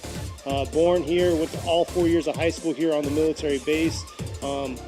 But I mean, the culture, the sense of safety out here also, and then the food, like you just can't beat that right there. The food's amazing. You could tell. I'm struggling. Robbie's always telling me that. So you're saying if you were born somewhere else and your food is good, that's good. That's Then all. I'll like that too. Yeah, that's とい the うこと key で to ケニー、実は横田の、基地在住、ちょっとどうでもいい話になってくるんですけど、基地在住の、自分もそうなんですけど、軍属の、家族として日本に来まして、で、日本は第二の故郷でもあり、日本には17年間いました。もちろん17年間日本にいるにもかかわらず、これしか日本語話せねえのかよっていうぐらい日本語話せないんで、面白いなと思うんですが、日本にずっといる中でやはりその人の優しさ、そして、安全なところも、すごいなと思っているそうです。そしてやはり、食ですね、日本が世界に誇れるこの、食べ物が美味しいというのが、もちろん大きなポイントとなっています。ということで、優しくてご飯が美味しかったら、ケニーはどこにいてもいいと、言っています。Right? Yes, exactly. And I understand it, so I'm not that bad. So I know when Robbie's talking trash. I was saying good stuff, right? Exactly. But yeah, for those of you that are joining in, I know it's a little boring. We're having a little Q&A session with me and Robbie, but you know, we're out here for one reason only. We're out here for the 4th round of the 2023 Yokohama Presents Formula Drift Japan FDJ2 Series. This is the feeder series into the Pro Series. そうなんです。今ですね、ライブストリーム見始めた方は今何なんだこの時間はと思ってると思いますが、今ちょっと雨で中断しております。 FDJ2 なんですが、 FDJ2 がありまして FDJ3 が、そのすぐ下にあります。で、両方ともスペックタイヤ、ワンメイクタイヤのイベントで、J2 はアドバンス AD09、そして APEX-V601 を、FDJ3 では使っています。この FDJ3 に入って、上位15名が FDJ2 に上がって、で FDJ2 の上位のドライバーたちがフォーミュラドリフトジャパンに上がります。そしてもちろんフォーミュラドリフトジャパン、で戦っているドライバーの上位何名かは、アメリカ、USA にあるフォーミュラドリフトのライセンスも得られるということで、このね、段になって踏んでいく、成長していく部分がありますが、この若いドライバーたち FDJ3 そして J3 そして J2 を、こうやって戦い抜いて、この雰囲気、このジャッジのシステムいろいろ、身につけた中でいきなり上まで行くんではなくて、こう徐々に、こう上がっていくという、システムになっています。Just explain everything what Kenny said in Japanese, and what do you got? Joyce was asking them, give me recommendations about Texas food. I actually lived there for a few years. I actually came from Texas before I moved here. I was there for 2.5 years in the same region I'm going to, so or the area. そうなんです。話はちょっとまた大きく飛んでしまうんですけど、ケニーが行くそのテキサス州っていう州はすごいでかいんですよ。もうほぼ丸1日かかって、通るのにほぼ丸1かかんなきゃいけないような、大きい州なんですが、そもそも、前にも、サンアントニオ was it? Before here? No, you lived before. Yeah, before I joined the military, I lived in San Antonio for a few years. その軍人になる前はそのサンアントニオ、テキサス州サンアントニオにいたので、テキサスにはいました。ただ、今回行くところはちょっと、そこから離れている田舎のエリアなのかな。はい。It looks like the rain is dying down for us, so we might be able to get some lines painted, something thrown down. すごいです。コメントで横田のニコラのピザ美味しいよねと書いてありますが、the Nicola pizza place, somebody wrote that place is pretty good near Yokoda. So some viewers are actually knows the Checking out area. that area, Yeah, that's yeah. awesome. さあ、 But yeah. 皆さんね、日本の、ライブストリームをご覧になっている人たちもね、どこから、どのエリアから、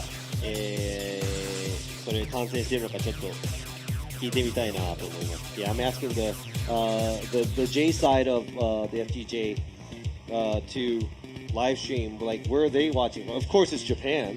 Exactly. Of course, it's all Japan, but I want to see what region they're from because we're kind of down southwest, and we're in a Kenny versus Robbie arm wrestle. Look at my arm. No match. No match. Well, we both have dads, so we both got the dad Dad power. straight, yeah, that's true. He's got an older son, so possibly he'll beat me. さあ、栃木県、神奈川県、埼玉県、所沢市、高知、奥伊吹というかここから見てるってことですか？埼玉県、新潟県、東京都、埼玉県、東京、横田の近く、石川県、北海道、 These are the areas that the 福岡県 Japanese side live stream are tuning in from. 大阪、福岡、横田から結構近い静岡、札幌、東京、西多摩、茨城、青森、カリフォルニア州、岐阜、浜松、テキサス。Someone watching from Texas in the Japanese live. That's awesome. 東京、埼玉、山中湖、恵比寿から見てます。などなど、皆さんありがとうございます。福井県、愛知県、すごいですね。これ本当ね、日本全国、ご覧になっていますね。日本のライブストリームも海外の方も見ています。横浜、宮城、愛知、福島。すごいです。ドライバーの皆さんもこれ聞いて驚きだと思うんですが、これだけ全国の人たちが見てます。小林くん、現地にいますと。小林 is like, I'm here. 三重県、熊本など、本当に全国区ですね。仕事中、北海道から見てますと。仕事中、バレないように気をつけてくださいね。でまたテキサス。As he's saying that, I see Cleveland, Mexico, ア Tennessee. メリカはね、クリーブランド州、テネシー州、クリーブランド、メキシコ州。メキシコ州じゃねえや。メキシコは国だ。I said Mexico State. That's New Mexico, my bad. So where else you got? South Texas, you got out there. Hey, thank y'all staying up. Look, it's midnight out there, you know, hanging in with us. New Zealand's out there also globally watching, which is awesome. And it looks like the rain is slowly subsiding, being up here in the mountains. It went from black skies to clear skies, and looks like we're going to be kicking off, but it's going to take a little bit. We're going to have to get the lines painted and square everything off. そんなこんなやっているうちにもう雨がどんどんと弱まってきています。あ、起きます。太陽、頑張って太陽。Come on, son, let's go ahead and do this. Let's work it. Exactly. Here we are. More of y'all chiming in on where you're coming in from. I see y'all out there. Yeah, we got Australia, Saudi Arabia. Denver, France, でね、 Alabama. このライブストリームね、今雨で中断しているにもかかわらずね、皆さんこのまま、チャンネル、見ていている方、本当にありがとうございます。そしてね、多分雨避けるために車に戻った方々もいると思いますが、このまま現地でね、雨宿りをしながらしている方々、本当にありがとうございます。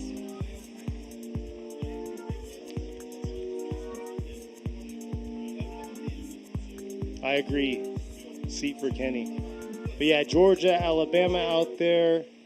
And I see y'all, what is it, 1:30 a.m. in Tennessee. Y'all are bold staying up this late. I appreciate it, though. Definitely love the love and respect you guys have given me in the past 4 seasons. This has only been, is it 3 seasons now for Formula Drift FDJ2.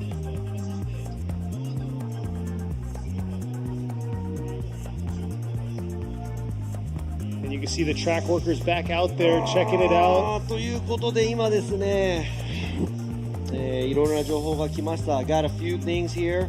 ということで今現在ですね、もちろん雨が、ちょっと止み始めたんですがまだ降っています。そして雨が降っている状態、濡れている状態でこのまままたラインを引くのがちょっと難しい状況に、滲んでいってしまうということになってしまいますので、ちょっと今、8名のドライバーですね、ベスト8に残った8名のドライバーと今ミーティングを取って、イベントの方で話し合いをしなきゃいけません。I got some bad news. It's slowing down, but at the same time, they can't chalk the lines on the track because it's wet. So they have the grade 8 drivers here. They're going to go ahead and have a little meeting with them to talk about what they're going to do with today's event because we may not be able to move on because of the track conditions, or are they going to do it without the lines? It's really up to them. So they're all going to talk it out.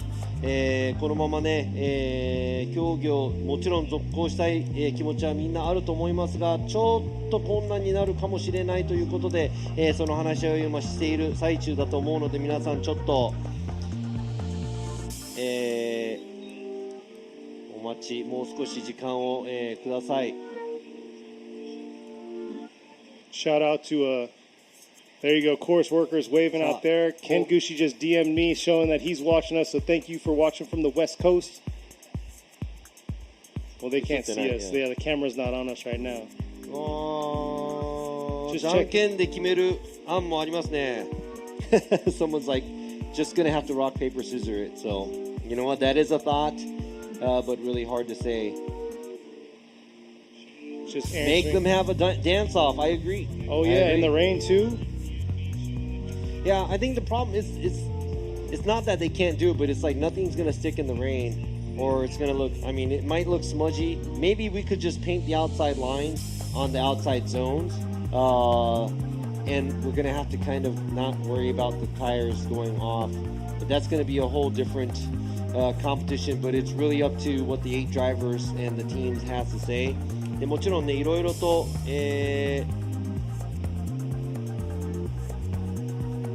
いろいろと、審議、していく形になると思いますが、もちろんね、ラインなしで走るとかそういう案ももちろん出てくるとは思いますが、ちょっとじゃんけんはさすがに難しいかもしれないです。でもちろん僕らもね、中止になるだけならないようにと思っていますが、ちょっと水が浮いちゃってます。そうなんです、水が浮いちゃってるのでちょっとそこら辺厳しいかなと思います。I mean, it's pretty much a puddle, and yeah, we can wait for it. I mean, I mean, we could wait around for it, but it's already 3 o'clock, and we're gonna have to do the grade 8. I don't even know how long we're able to do. I'm not sure when the sun is going down. I mean, the sun goes down maybe around 6-ish, 7-ish or something here, but we have to make sure that we have enough light to do this. やっぱりね、この遅らせれば遅らせるほど、もうどんどん遅らせれば多分ね、奥吹さんの方でもいろいろと合わせてもらえると思うんですが、それよりもやっぱり6時、7時になってきますとだんだん暗くなってきてしまいますので、もしねライトがないとか、見えないようになっていってしまいますとちょっと、競技も進められなくなってしまうなという、感じになります。それとね、英語のライブストリームではじゃあダンス大会で決めるのもいいんじゃないかというような、お話もありますが、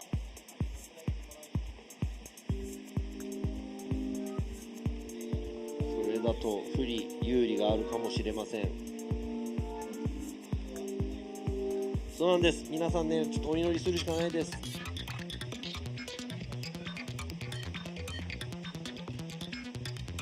さあ今ね、アメリカのライブストリームからもね、今コースの、皆さんに目がいっているみたいなんですが、そこら辺のコメントも面白いコメントが入っているので後でお話したいと思いますが、コース上の小林くん聞こえるかな？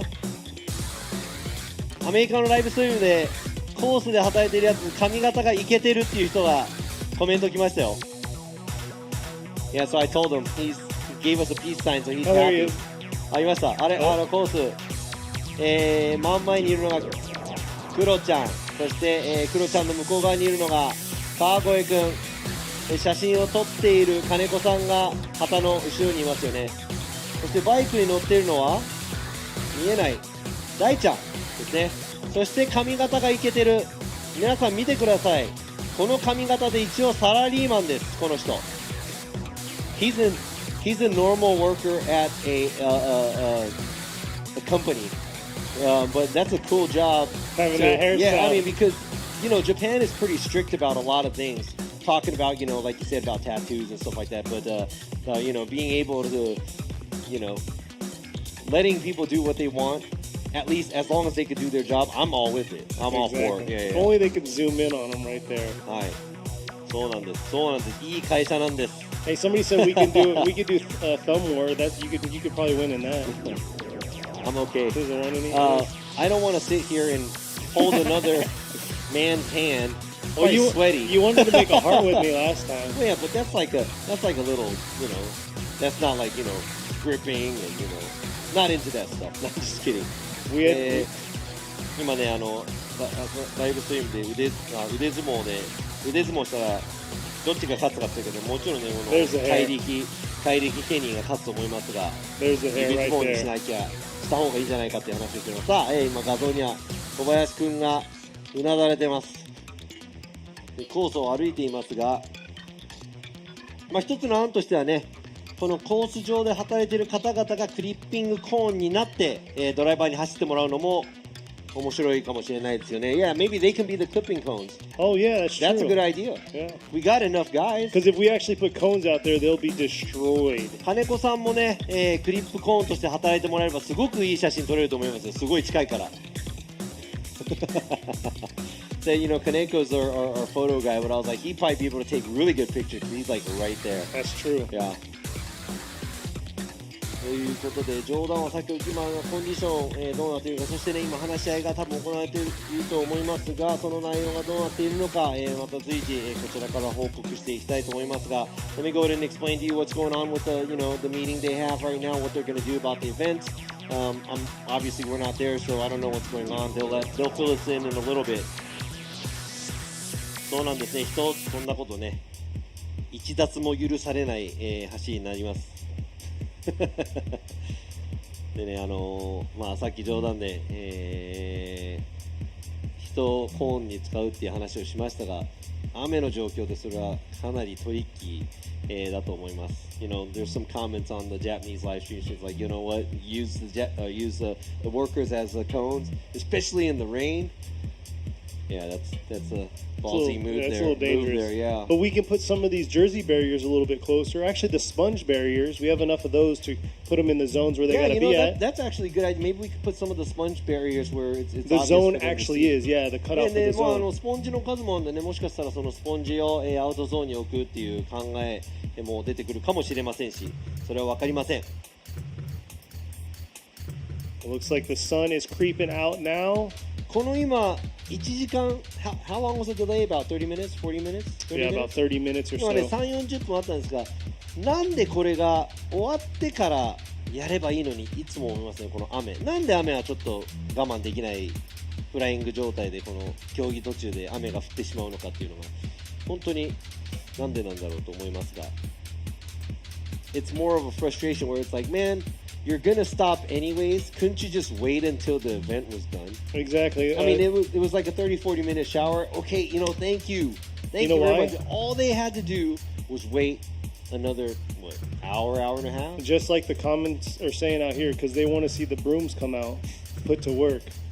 そうなんです。アメリカのライブストリームで今言っていますが、結構この FDJ で、コース清掃をするときにこの日本の、魔女のほうきと、いう日本でよく使われる竹ぼうきですね。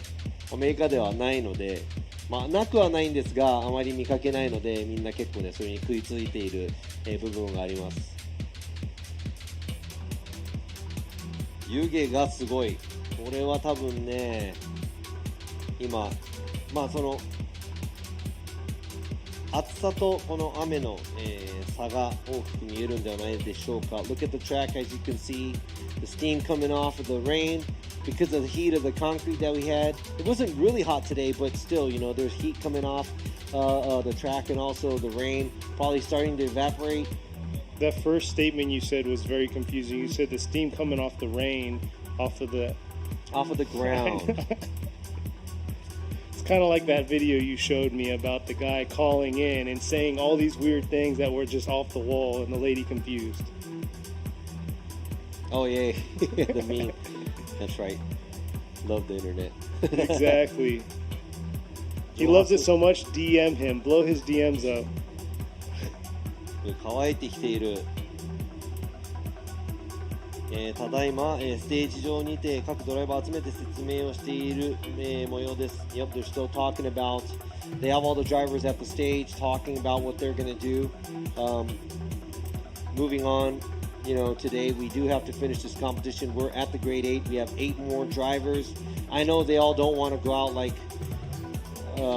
I think the worst case scenario. Worst case, they're gonna have to put everybody in the line of. Qualify and give everybody full points up to top 8, which is going to be a little unfair too for some of the drivers that are moving in the competition, but also sounds a little fair as well.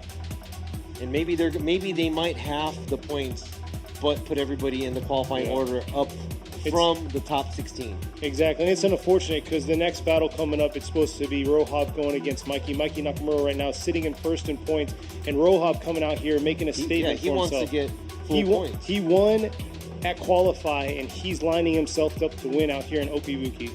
そうなんです。パターンというのも今お話ししていたんですが、いくつかパターンがあります。やはりね、途中中断になってしまいますと16までのポイントが全、ドライバー、受け取ります。その後ベスト8に残ったドライバーはもしかしたら、予選の順位が反映したりとかですね、予選の順位でそれで半分になったり、いろんなパターンがありますが、ここでちょっと説明、受けられるそうです。So Robbie's going to get more information on it now, but for now we're just kind of hanging out waiting. Like Robbie said, they're not sure how everything's going to pan out. We are moving in. We are in the grade 8 right now. This is it. Round 4. Round 3 was at Sugo. Here we are at OKUIBUKI for round 4. Very technical track, especially when it comes from outer zone 3 to outer zone 4. And this is it. We'll see whether or not what's going to pan out for these drivers, if we're going to be able to get a line thrown down for them so they can have visibility on where the zones are at. Because currently the conditions have washed all the lines away. Zones are not visible. But it looks like the weather has turned for the positive for us. It's somewhat clear, cloudy skies. The sun's coming out. We'll see how it's going to turn out. We're out here in the mountains in OKUIBUKI, so way up here, the temperature and the climate changes left and right. Last night we had a thunderstorm roll in, but we had no rain. It surrounded pretty much the mountainside, and we had nothing out of it. It looks like Robbie's got some information for us. What's going on, Robbie? さあ、今ですね、話し合いをしました結果ですね、競技長岩田代表の方から今、情報を得ましたが、この後ですね、3時から3時20分まで、ベスト8に残ったドライバーたちだけで、ちょっと練習走行を兼ねたフリーランをしてもらいます。そして、コース上の、コーン、そのまま残しておきますが、倒しても修正などしません。そのままずっと走り続けてもらいます。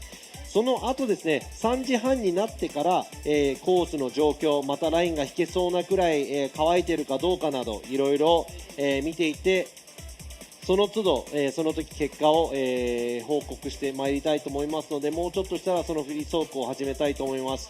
So, sorry about the delay, and here's an explanation. Iwata just gave me the information where they had a talk with everybody, and everybody agreed upon where the drivers who made it into the top 8 will start to drive from 3 to 320. They're going to drive in the wet, but they won't fix the cones, and there's no lines there. So they're just going to pretty much keep driving to see what the track condition is going to become like then. At 320 or 330, after all the driving happens, we'll see what the condition is like. We may be able to put lines down. We may not be able to do that. So really depending on that, if we can put lines down or if we can keep going on the competition, we will start the competition then. Sounds good. So if you guys want to step away from the live stream, just come back in about 30 minutes. Then we'll have more information for you. Meanwhile, we will have the live stream up. You're going to be seeing some cars driving, and they're just going to be doing some warm-ups and also burning tires and trying to make the water go away. ということで、このライブストリームはこのまま流しっぱなしになりますが、コース上はベスト8の車両が、皆さん、この雨の状況の中探りながら、なんとか水を飛ばせるように、コースを走っていくと思いますので、僕らは一旦、このライブストリームから1回去りますが、もちろん、このライブストリームを見ないで、また後でライブストリーム再開したい方はこのライブストリームこのまま流し続けます。なので今2時55分なので多分3時半ぐらいにはまたどういうことになっているかというのを多分見ていただけると思うので、35分後に、今ね1回、その練習走行とか別に見たくないやと思う人は、もちろん35分後に、またこのライブストリームどうなっているかお話しさせていただきたいと思います。そしてねもちろんその、間流しっぱなしにしているとしたら、車そのまま走っていると思うのでそれをご覧になって楽しむ、方々もいらっしゃれば、どうぞそれで、楽しんでもらいたいと思います。So for those of you who want to stick around and watch them practice and whatnot, make sure you're alert. 30 minutes from now, 35 minutes from now, we're going to come back and we'll let you know what's going on. Meanwhile, if you do want to enjoy them, if you want to enjoy some watching them, runs, watching some practice runs, you might see some cool stuff spinning out or whatever in the rain. But go ahead and check that out. But make sure you're back here in about 35 minutes. I'll go ahead and announce to you what's going on, if we're going to go forward with the competition or not. And that's what they came up with. そうなんです。ちょっと、ここでちょっと僕とケニーは一旦、お休みさせていただきます。喋り続けたいんですが、さすがにね。そこまでの力は僕らにないんでネタもないので、また、35分後ぐらいに33分後ですね、また、お話しさせていただきたいと思います。We'll come back on the live stream in about 30 minutes, 35 minutes. They're like, are we going to keep talking? We will love to, but we're not that good. We can answer a lot of questions. We could talk about some stuff. But I don't even know. We might start to get into some of the dark stuff or something we shouldn't be talking on live stream, so let's stop. Good thing we're not drinking. Exactly. It'd be a lot more entertaining. Yeah. Just at an adult audience, though. ね、これでね、僕ら酒が入ってお話なんてしたらまた面白い話になってくると思いますが、30分ほどで、また僕らライブストリームの方に戻るので、その間皆さん少々お待ちください。そしてね、今、ご飯、休息、トイレ、などなどいろいろしなきゃいけない方々は30分後にまた、ご覧ください。ありがとうございます。で、辛抱してください。Thanks for waiting, guys. We'll be back in about 30 minutes.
さあすっかり雨も、上がりましたね。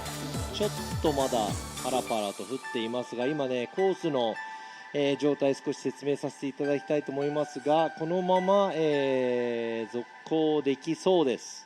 Looks like we will be moving along and we will be finishing the competition here. It's just taking a little bit of time where we have to do a few things. A few more things are lining up the track with the outside zones and whatnot. And it's getting really bright too. このままね多分あと10分ぐらい、でなんとか再開できそうな、感じがあるので、お越しになって待っている方々、本当に長い時間待っていただきありがとうございます。もうちょっとで、競技再開できると思うので、今しばらくお待ちください。Just another 10 more minutes or so, I think we should be back on track. They are pretty much lining down, or I'm sorry, putting down lines for the outside zones and the main areas that we would like to see, just for the drivers to be able to see that. And also, you know, they all drove under this wet condition, so they know how the track is right now. この濡れたコンディションでもね、各ドライバーが、チェック走行みたいな形で走れたこともありますし、今、アウトゾーンの方重点的にラインを引いていっています。もしかしたら、ストレート以外はもう全部ラインまた引き直しができるかもしれませんが、あんまりストレートとか、アウトゾーン1のイン側ですねのラインはそんなに重要ではないので、なるべく早くこちらでも、競技再開できるように、コーススタッフが皆さん総出で頑張っていただいた皆さん本当にありがとうございます。Yeah, thanks to the course staff, they are all working on trying to get the track back on track, putting down the line. We got Mr. Iwata out there. He's the CEO of FD Japan. He's also, you know, he's a hands-on guy, so he's always doing these things. But I think the less important parts where it's the straightaway and also the inside of the outside zone 1 area and the 2 area, we're not going to really worry about. We're going to go ahead and try to put down the lines for where all the outside zones are, so the drivers actually have some sort of sense of going on to the outside zones. Exactly. It's going to be very interesting because from outer zone 1, whenever you leave, you could already see the dry spots occurring. So the dry, wet spots is going to confuse a lot of these drivers. But hey, these FDJ2 drivers, they're used to the rain and the conditions of wet slash dry. Every round. Every round, exactly. ということで、アウトゾーン、なぞって走れると思うんですが、もう今ここから見ても若干多分乾き始めてる部分もあると思うんですが、皆さんね15時40分の再開までもう少々お待ちください。So just a little bit of a wait from 3:40. About 8 more minutes. Yeah, so like 8 more minutes Japan time. 3:40 Japan time 3:40. We're gonna go ahead and kick this back off. I'm trying to find the Japanese live stream here. Right there, it's on live. And like you said, kick this back off. This is it. This is the grade 8 that we're going to be moving on to. This is it. Round 4, 2023 Yokohama presents Formula Drift Japan FDJ2 Series. We're at OKUIBUKI, up in the mountains. Weather went from torrential downpour, thunderstorm to this beautiful skies that we have now, drying the track out so we can get the rest of this competition underway. そうなんですね。こういうねイベント本当にいっぱいの人たちの、力を借りてやっています。もちろんねドローンチームだったり映像チームだったり、このコーススタッフであったり、あとはですねその FD ジャパンの運営元会社の MSC 様の社員の皆さんだったり、いろんな人がねこうやって一緒にやっているので、誰一人かけることなく、いてもらわないと可能にはできないイベントとなっています。で今話している俺が喋ったら降り出すっていう仕組みなのか分かりませんが、ちょっとまたパラパラと雨が降り始めましたが、先ほどみたいに土砂降りではありません。Looks like the rain's coming down. I was just explaining about, you know, the staff and everybody making this happen, the patience, everything. It might be me. Once I start talking, then it's gonna rain. So I'll just shut up. We'll just do silence and let the engine do all the talking with all the vehicles. これは多分ね、犯人は俺かケニーか喋ったら降るというシステムになっているのかもしれませんが、この照り返し、雨濡れてるコースのね、太陽が当たっていますが、その照り返し結構眩しいです。ドライバーにとってもちょっと嫌な路面になると思いますが、皆さんイコールコンディションで走ってもらいます。一番嫌な、路面ですね、これは。感謝の気持ちもいっぱい出てますね。スタッフの皆さん本当にありがとうございますと、すごいポジティブなお話、皆さん本当にありがとうございます。さあ今ね、画像に映っているのは遠目から、ジャッジスタンドが中央にありますが、このコースどれだけ今太陽の照り返しがすごいかちょっと見ていただけるかもしれませんが、 Looking at the reflection off of the rainy track, yeah, look at it. I mean, it's like, I mean, I'm glad. I mean, I need my sunglasses. It's really bright. すごいね、今サングラスをかけてもちょっと眩しい状態だなと思います。さあ、 It looks like the track has been re-chalked. We got about 5 more minutes before we want to get back underway into this great 8. さあ皆さんあと数分の辛抱じゃねえや、辛抱なので、もうすぐまたすごい走りが見られるんじゃないかなと思います。でね、いつも雨が降ったりとかしたら、チェック走行など、していただけるんですが、先ほどね、各ドライバーがウェットの路面でこの、コース走っていったということで、多分チェック走行なしでそのままベスト8、頭から開始していくと思います。さあ、they're not going to do any fight laps because all the drivers were able to drive on this, wet condition earlier. So we're probably going to go right into competition. But speaking of the top grade 8 drivers, さあ、このね、ベスト8に勝ち進んできたドライバーたちです。ロブ・カーン選手、対するはマイキー中村選手。これはいいカードですね。ロブ・カーン選手は予選1位、そしてマイキー中村選手は前回、の恵比寿大会で、1番取ってます。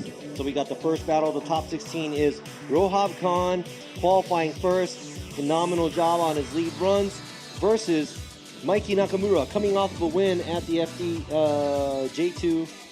Japan J2 Round at Ebisu Circuit. So that's going to be a very interesting one. No, it's not Ebisu. It's Sugo. I'm sorry, Sugo. I forgot about Sugo. The following battle after that, another top finisher finishing second, Sho Saito. He'll be going against Kazutaka Yamashita. そうなんです。ここで、ベスト8の2つ目のバトルは前回、スゴーでの、表彰台ドライバーショウ・斉藤選手がこの、ね、去年ここで1番、予選で1番の座を制した山下和孝選手と戦います。こちらもちょっと楽しみな、面白そうなバトル、続きますが、さあブラケットの右側ですね、ベスト8、3つ目のバトルは現在ノリノリ予選2番浜田清文選手、対するは恵比寿で、優勝したゼッケン104水野俊彦選手。これもどっちが勝つか分かりませんね。 The next battle, Hamada, wild driver, qualified second, a lot of experience under his belt, versus Toshiko Mizuno, winning first in Ebisu round. So he knows what to do to make it to the top. That's going to be another pretty crazy battle. And the last battle of the top 8, the grade 8, ベスト8の、一番最後のバトルになりますが、現在シリーズランキング、2位、になっているヨザハリー選手対、石塚真一選手。石塚選手もね FDJ2 出て、結構経ちますが、ベテランドライバーでいつも、有無を言わず走りを、綺麗な走りをしていくのが印象的です。それに対してのね与座選手も鈴鹿で確かウェットの中で粘り強い走りをしていたような気がしますが、多分与座選手ウェットも嫌いではないと思います。looking at Ishizuka, he's a veteran in the FDJ2, but also he's a very smooth driver, really good on the lead position. Versus Yoza, I remember Yoza doing really well in the rain at Suzuka. Suzuka, yeah, he podiumed, but here we are right here. Grade 8's about to kick off. You have Rohab right there, scrubbed in the tires. さあ、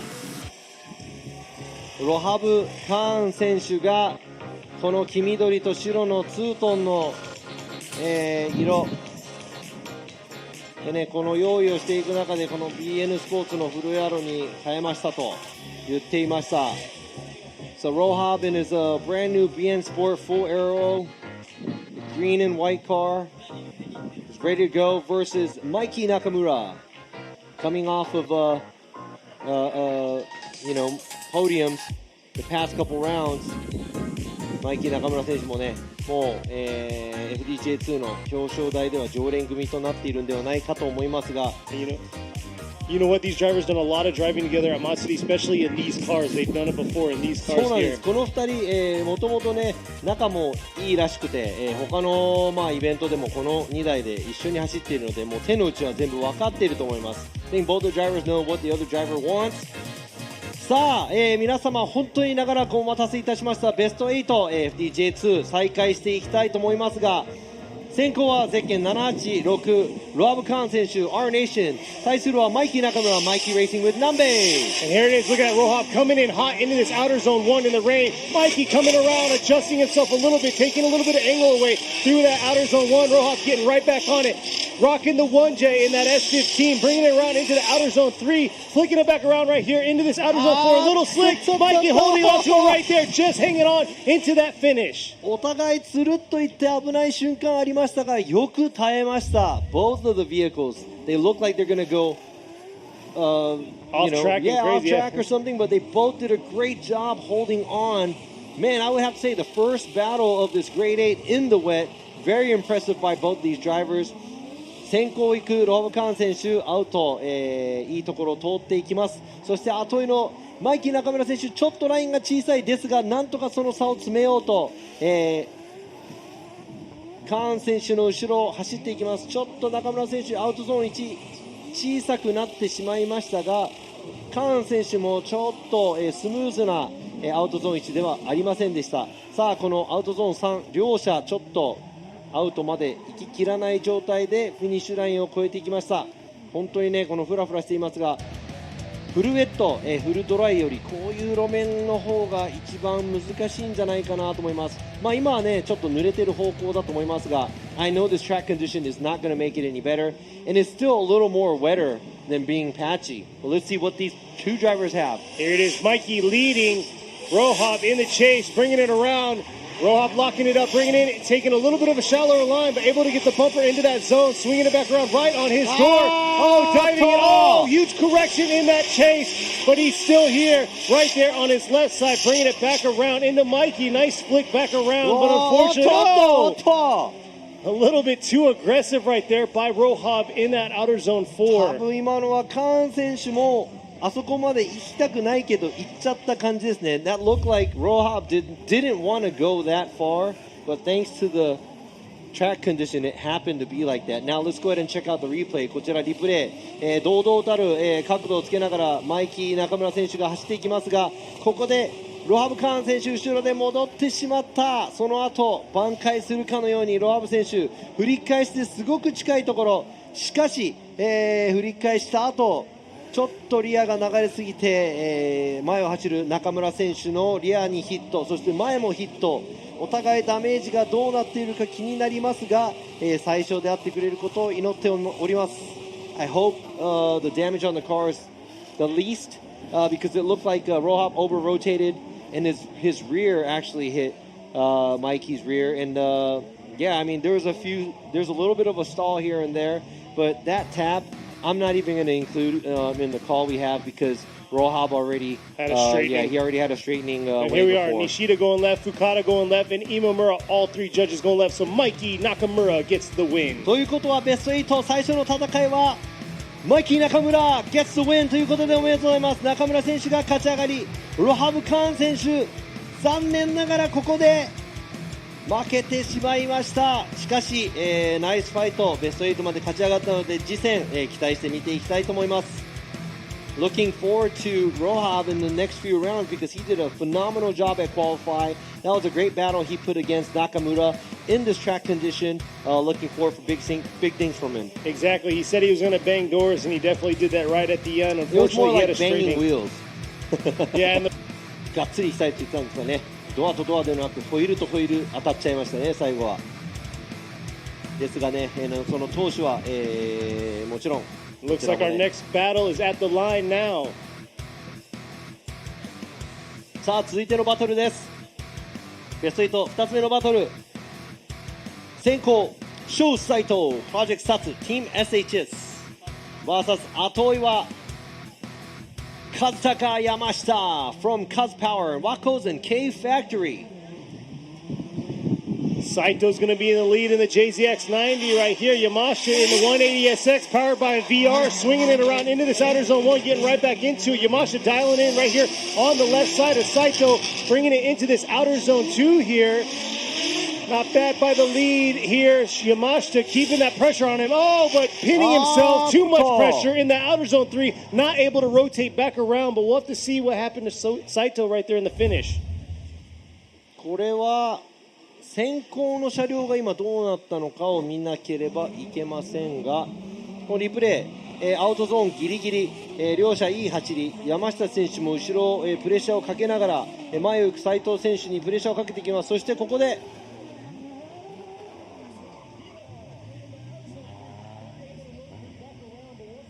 ちょっと Looks like there is no contact from outer zone 3 to the transition to outer zone 4 here. We're going to have to see what happened here because you could see coming around here, outer zone 3, he flicks back around and then straightens up. Unless there was, well, we can't see was contact. So what we're thinking is maybe Saito quit because he thought he was going to hit, but the lead has the right of way, and if the chase gets in the way, the chase gets in the way. So ちょっといつも先行も後追いももうやめちゃったという判断になってしまいます、このままですと。I mean, they both quit, and that's pretty much it. And we can't say he might have hit me, so I didn't do it. The lead has the right of way, just も like し you 先 said. 行がね、いつも、先行が有利なので、後追いが邪魔だったのから当たりそうになったからやめちゃったと言われても、こちらでその安全のためにやめたと言われる、もちろんねそれありがたいんですが、先を見据えた判断で走ることもちょっと難しい、ちょっとこれはおかしなことになってきましたが、さあ入れ替えて Let's go ahead and see what's going to happen after this. Yeah, looks like Saito's struggling. これは斉藤選手ドラ車が悪いかデフが壊れたんですね。 That was the issue right there. それだったんだ。 That was it.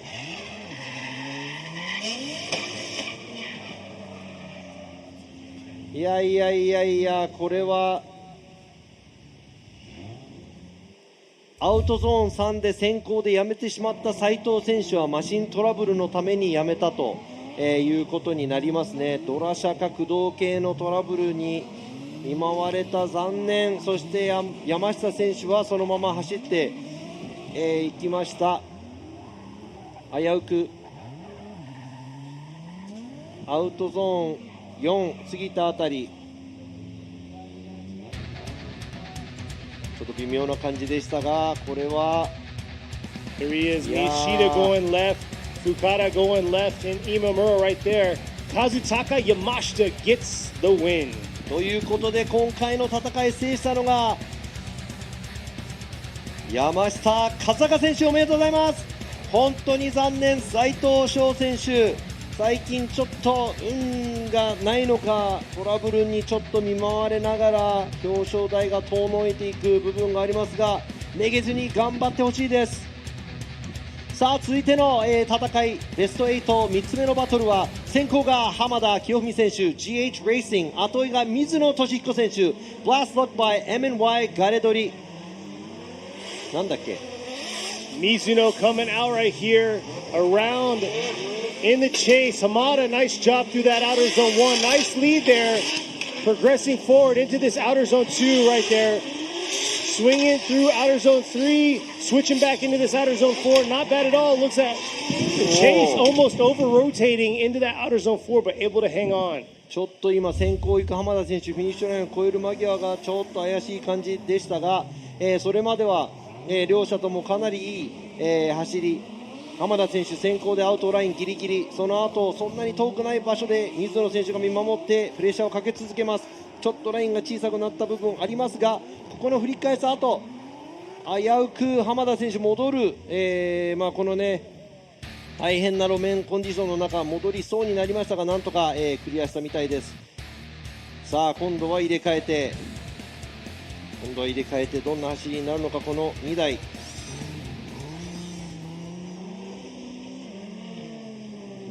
Alright, here they are, switching it right here. Mizuno in the lead, Hamada in the chase. Hamada coming around, getting in the outer zone, getting to the tire right there. Mizuno making a mistake, correcting through that outer zone 1, bringing it back around to the outer zone 2.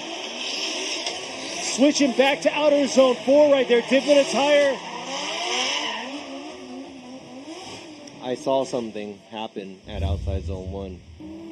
We're going to see it right here on the replay. さあこれはもう説明をしていきたいところですがここで水野選手先行で3奪してしまいました。アウトゾーン1ワイドに取りすぎた。せっかくいい追走したのに先行で大きなミス。And that was a very obvious 3 tire off for Mizuno at outside zone 1. And I know it's really hard. It's very slick out there, but rules are rules, and we're going to have to abide to it.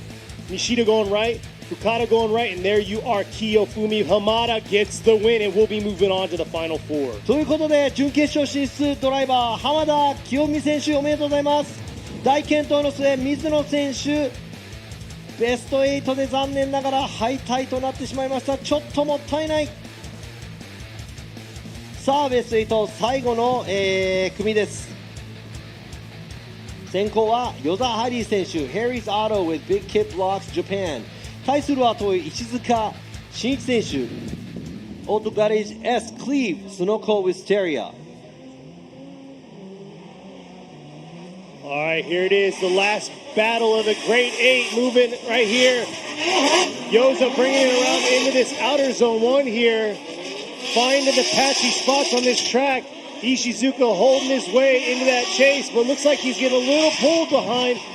Making, straightening right there. Looks like through that outer zone 3 by the chase. いやーこのアウトゾーン3ここから見てももう乾いているエリアがありましてすごく難しそう。勢いを、つけないといけない、ドライのコンディションそしてウェットのコンディション混ざって時間が経つにつれてどんどん大変そうになっていますがここアウトゾーンに終わった後でですねまっすぐ気味になってしまった、石塚選手そして先行でも与田選手ちょっと角度を、立てないといけない場面がありましたがこれを他のジャッジはどう目に映っているのでしょうか。これはちょっと石塚選手ピンチなのかもしれません。先行でもやるしかない。そして与田選手はミスなくなんとか、追尾しなくてはいけません。Alright, here it is, the second half of the final battle in the Great 8. Who's going to be moving on to the final 4 here? Is it going to be Ishizuka in the lead right here or Yosa in the chase? Huge correction by Ishizuka leaving the outer zone 1. Man, that might be it right there. Yosa right there in the chase, filling that outer zone 4. But you can see the struggle on that track. That outer zone 3 right there with a dry spot and an outer zone 4. もうこんな路面僕だったら走りたくないです。I would not want to drive under this condition because look at it, it's super patchy and as you can see Ishizuka struggling to keep the car steady. 石塚選手がこのね車をずっとそのドリフト状態に保つためにいろいろやっていますがやはりアウトゾーン2から3にかけてのエリア、ちょっと、車縦になってしまうところが目立ってしまいました。All right, Nishida going right. Fukada is going to be going right. And there you are. Harry Yoza gets the win. ということで、ヨザハリー選手勝ち上がり準決勝進出おめでとうございます。石塚選手、ベスト8で敗れてしまいました。しかし、安定感のある走りは未だね、ありますので、この先も気をつけなければいけない選手の一人だと思います。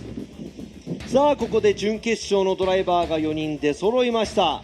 そしてその中には、現在シリーズランキング1位と2位のドライバーはまだいます。マイキー中村選手が193ポイント、ハリーヨザ選手が173ポイント、その差は20ポイント。そして中村選手は、山下選手と対決、そして浜田選手は与座選手との対決となります。さあ、ここで浜田選手、もう表彰台が確定ということで、予選の順位でいくと浜田選手が2位でしたので、ここで勝っても負けても表彰台確定と、ちょっと肩の荷が、下りた感じだと思いますが、もちろんこのドライバーはみんなね、3位で、喜んでいる場合じゃない、1位になりたいというのは多分気持ちは変わらないと思います。So Hamada, pretty sure he is gunning for first anyways, but right now it's solidified that he's going to be on the podium for sure because he's the number 2 qualifier. And that's huge for him because right now he's sitting 6th overall in points, so that's going to help him out to be in the top 3 for sure. そして、ベスト5までがですね、中村選手、與座選手、龍馬選手はもう、今準決勝まで来ていません。ジャマケン選手も残念ながら予選敗退、そして斉藤選手も先ほどトラブルで、負けてしまったので、6位の浜田選手が、ここでどれだけ、ポイントを上げられるかすごく楽しみです。さあ、Final 4と今文字が出ていましたが、Final 4 is about to kick off here. Finally, thank you for the long wait because of the weather and the delay. 皆さんね、このディレイ、そしてこの雨の、中断の中お待たせいたしました。準決勝、始めていきたいと思います。ここで FDJ2 のね、ラウンド4準決勝、すごく楽しみなカード。この4名のドライバーは、多分見に来ていただいている皆さんの期待通りの、走りを絶対すると思うので期待していてください。I know these 4 drivers are not going to hold anything back, so those of you who are watching and sticking around, promise you there's going to be some good stuff going on. It's going to be very exciting. Exactly, especially on the right side of the bracket, an R32 battle between these two drivers, and they met each other at Suzuka Twin before. I know, what's up with the R32? It's like rain day car? Making it, oh, that's true. It was a rain battle for them too. いや、そういえば、去年、was it last year? Yeah. 去年の FDJ2 でですね、鈴鹿、すごい雨の、コンディションの中ね、確か3台、表彰台のった車が全部 R32 という、なぜか R32 雨に強い車だと、僕は思っていますが。And there you are, Yamashita getting his tires scrubbed. He's got a VR powered 180SX. さあ、このね VR38 搭載車のこの600台ほど出ている山下選手の車、もちろん、ワンメイクタイヤシリーズなので、このアドバンネオバ AD09 を装着、タイヤを温め終わりました。そしてこちら、この JZX100 をまとった90なんですが、このマイキー中村選手、もともとこの車体ね、FDJ の、現在、小松レーシングの小松、裕太選手がもともと所有していた車を、マイキー選手が受け継いで、ここまで仕上げてきたということです。小松Yuta Komatsu, which is the FDJ driver, he used to actually own this chassis that Mikey has, and he brought this car up all the way and made it into one hell of a chassis. Exactly, it's a JZX90 chassis, but with a 100 face and rear. Exterior. Yeah. さあ、準決勝、どちらが勝ち上がるか、山下和孝選手か、それか中村マイキー選手か。And here it is, Mikey's not going to give him much here. He's got to get this top of the points right now. Yamashita bringing it around into the outer zone 1. Look at that, Mikey right on him. Huge correction by Yamashita in the lead, causing Mikey, looks like, to straighten 2, coming back around in the outer zone 3, into the outer zone 4, and a little bit of a stall right there, gripping up. いやー、絶対俺だったら走りたくないです今。I would not want to drive here. Look at it, looks so hard. すごく難しい路面、この先行行く山下選手まっすぐ、そして同じところでマイキー中村選手もまっすぐになってしまいました。そして最後ね、フィニッシュライン通るところなんですが、これで多分大きく、分けるのが先行行く山下選手、アウトゾーン1を過ぎたあたりで、0点を取られているかどうかっていうのが、大きくポイント分かれてくる部分だと思います。さあお互いもう一度、今度は山下選手が後追い、中村選手が先行。 Here it is, Mikey in the lead, coming around outer zone 1, dipping a tire right there. Oh, maybe too much by Mikey right there in outer zone 1, bringing it back around into this outer zone 2 here. Oh, not able to get into the outer zone 3. He dipped 3 tires at outer zone 1. Not looking good for Mikey right now. ということで、この先行が両方ともね、ここ中村選手コースアウト3奪してしまいましたので、その時点で先行の走りは、ノーポイントノーカウントとなってしまいます。そしてあとは他のジャッジが、アウトゾーン1から2にかけて山下選手がまっすぐ気味になってしまったところをどう取ったかによって、勝敗が大きく決まってくると思います。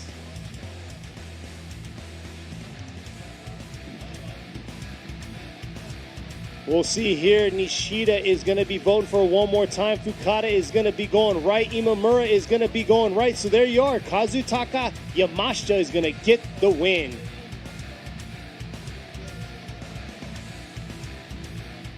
Robbie's getting more explanation on this.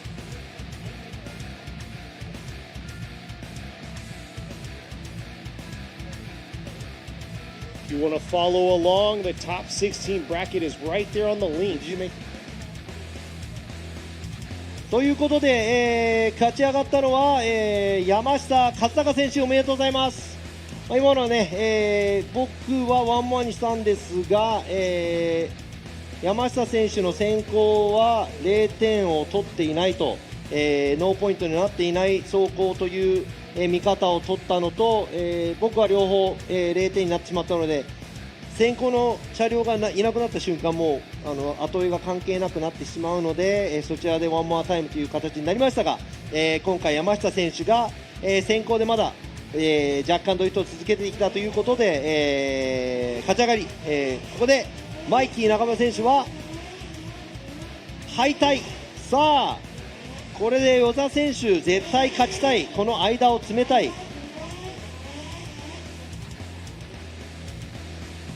しかしそれに、そんな簡単にね与座選手、勝たせるわけにはいかないこの浜田選手ももちろんね毎戦この一番てっぺんに立ちたい気持ちはすごくいっぱいあると思います。しかし与座選手はここでなんとか浜田選手を倒して山下選手も倒してこのシリーズ、ランキングなんとか中村選手の上に行きたい気持ちはいっぱいあると思いますが、 Yeah, looking at this, Hamada probably not going to make it easy. Yoza wanting to beat him so he can make it, move up, get closer to Nakamura, even beat him in the points ranking right now in the series. Well, Hamada is not going to make that easy because that guy is going to want to be on the top of the podium as well. Not only that, he qualified second, so he's going to throw it on a solid lead run right here. And here he is coming in hot, getting into that outer zone 1 right here. Oh, and that right there. It's a slick spot in outer zone 1, making a lot of these lead drivers dip 3 tires, bringing it back around into this outer zone 4 here, trying to give, and there's the grip at the end.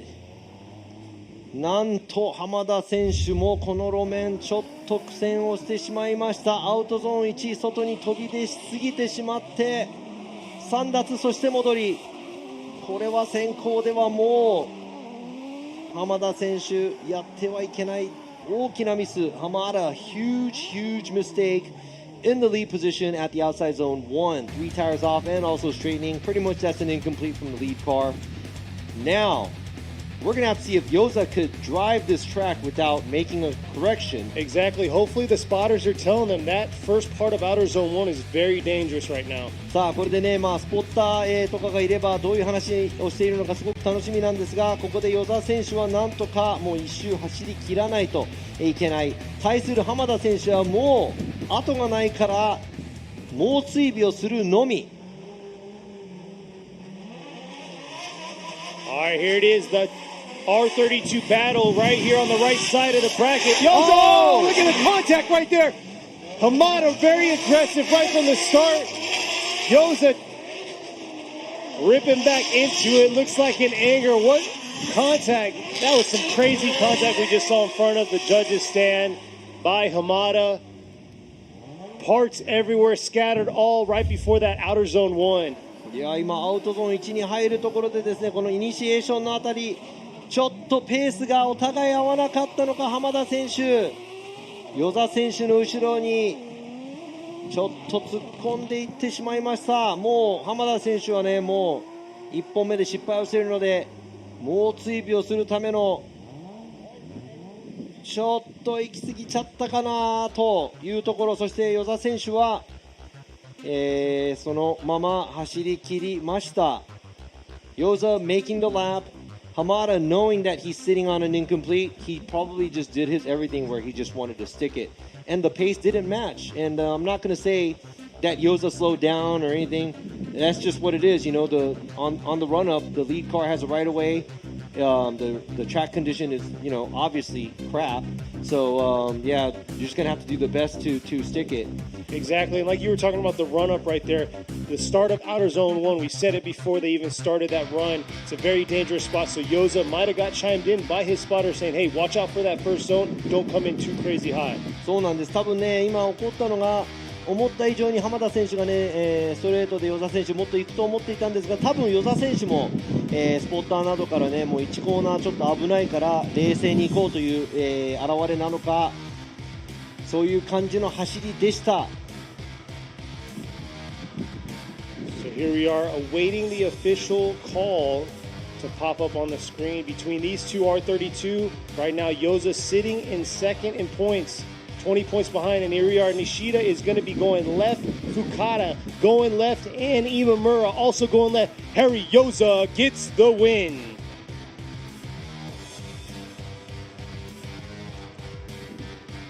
So Harry Yoza locking in that last spot on the right side. He will be battling it out in the finals against Yamashita.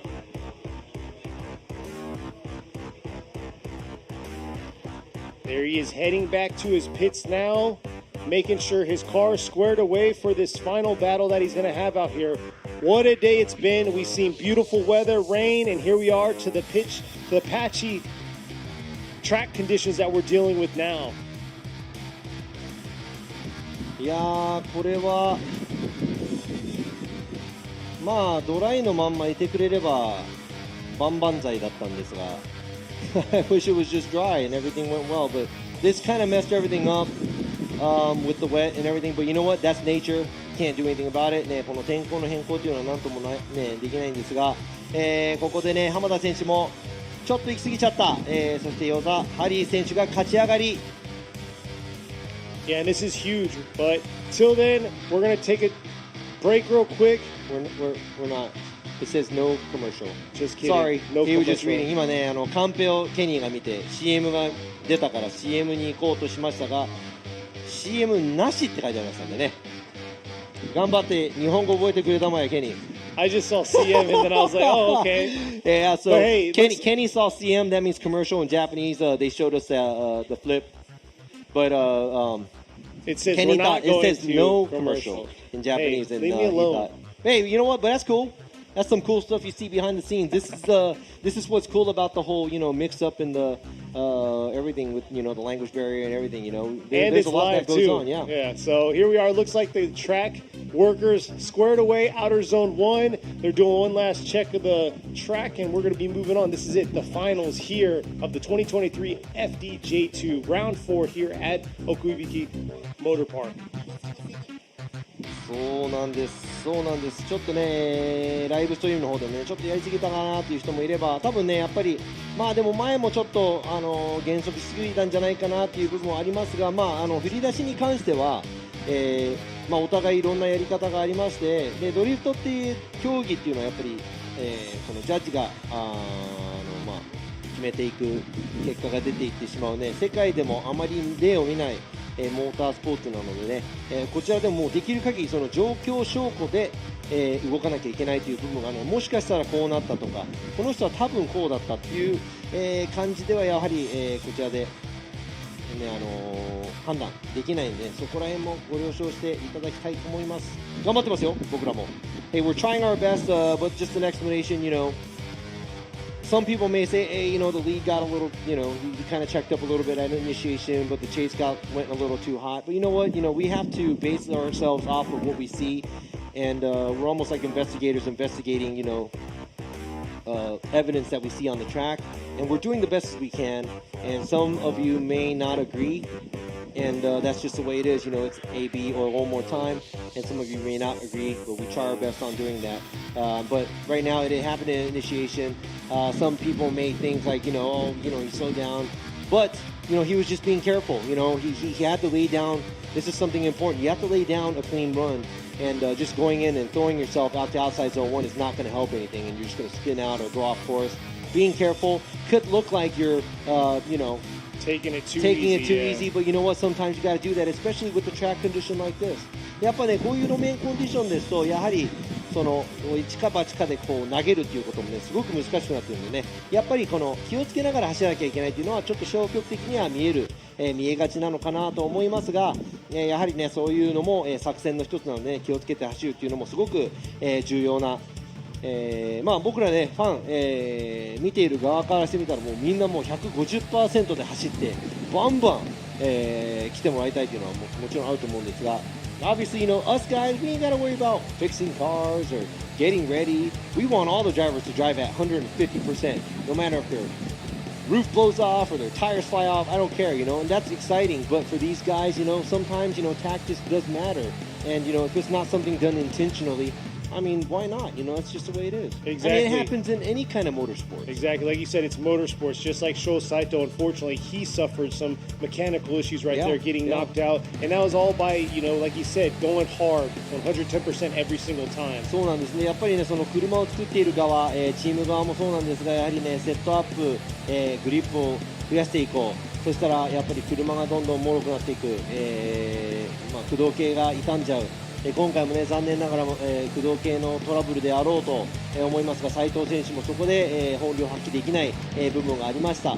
やはりね、そういうところもこの全体ベスト16からどれだけ勝ち上がれるかとかではなく、ベスト16決勝までどうやって進めるかっていうね、チームとその力が、全てになってくるんじゃないかなと思います。もちろんね、この誰が思うかと、この路面コンディションがどんどん変わっていった中で、頑張って走ってきてくれたドライバーの皆さんもね、こうなるとは思ってもいなかったと思うんですが、まさに全てフェアなので Everything is fair. I'm pretty sure all these drivers didn't really think about the track condition becoming like this. Yeah. Everything kind of got thrown off. Everybody's doing their best, and you know, just winning each battle is easy, but making sure to win the whole event going all the way to the finals, it's a task. It's hard, and I know because I've tried it before, and I was never successful because I never made it to the top of the podium. I made it on the podium, but I never made it to the top. Yeah, it's you really, suffered, really hard. You suffered a lot of, I know you told me before, you suffered a lot of mechanical issues throughout your career. So yeah, you know exactly how it is for a lot of these drivers. Plus I suck. Come on. もう自分もね、この競技もう結構長年やってたんですが、この最後まで勝ち抜く、チーム体制と車とそのドライバーの精神力って本当に、尋常じゃないことなのも分かりますし、一戦勝つだけだったらね、いろいろ、なんとかできそうなんですが、やはりね、自分も今までいっぱい大会出てますが、表彰台の真ん中だけはね、立ったことないんですよ。ちょっと運転が下手なので、それはしょうがないんでね、それだけすごい難しいことだと、いうことを皆さんにね、ちょっと説明したかったなと思います。Just wanted to let you know that it's really hard. It's not just guys coming out here and blowing tires off their cars. But a little update, we didn't go to commercial break. You got to hear Robbie say a lot of stuff in Japanese, and you got to see pictures of me on here. But hey, track conditions, looks like outer zone 1, the start of it is drying up a little bit more. There's a lot more patches there instead of the full slick wet part. But yes, he's saying that he loves y'all out there. Asian, American. Oh, there it is. See, they brought it back to us. See?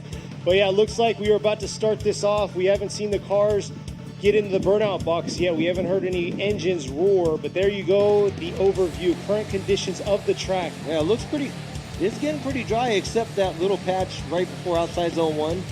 アウトゾーン1のちょっと前、アウトゾーン2のちょっと前、ちょっと嫌な、路面になっていますが、ほとんど、乾いてきてるみたいですね、このドローン、の映像を見ますと。なので、今この決勝のドライバー今待っていますが。You've already said it a million times in Japanese, Robbie, but for the spectators out there, I see it again. Yes, I am leaving. Sorry, unfortunately, this is my last FDJ2 event on the mic with Robbie Nishida. You leaving, bro? So if he gets annoying next time, which I get to be in the chat this next comeback event, and I get to chime to him like what he's doing wrong. I ain't even gonna read it. It's gonna be straight DM. And then it's gonna be hard the next few rounds because I might be alone, and I might not even have time. I'll try. Maybe we'll do like a FaceTime, like I'll purposely not read what he says, but I'll try.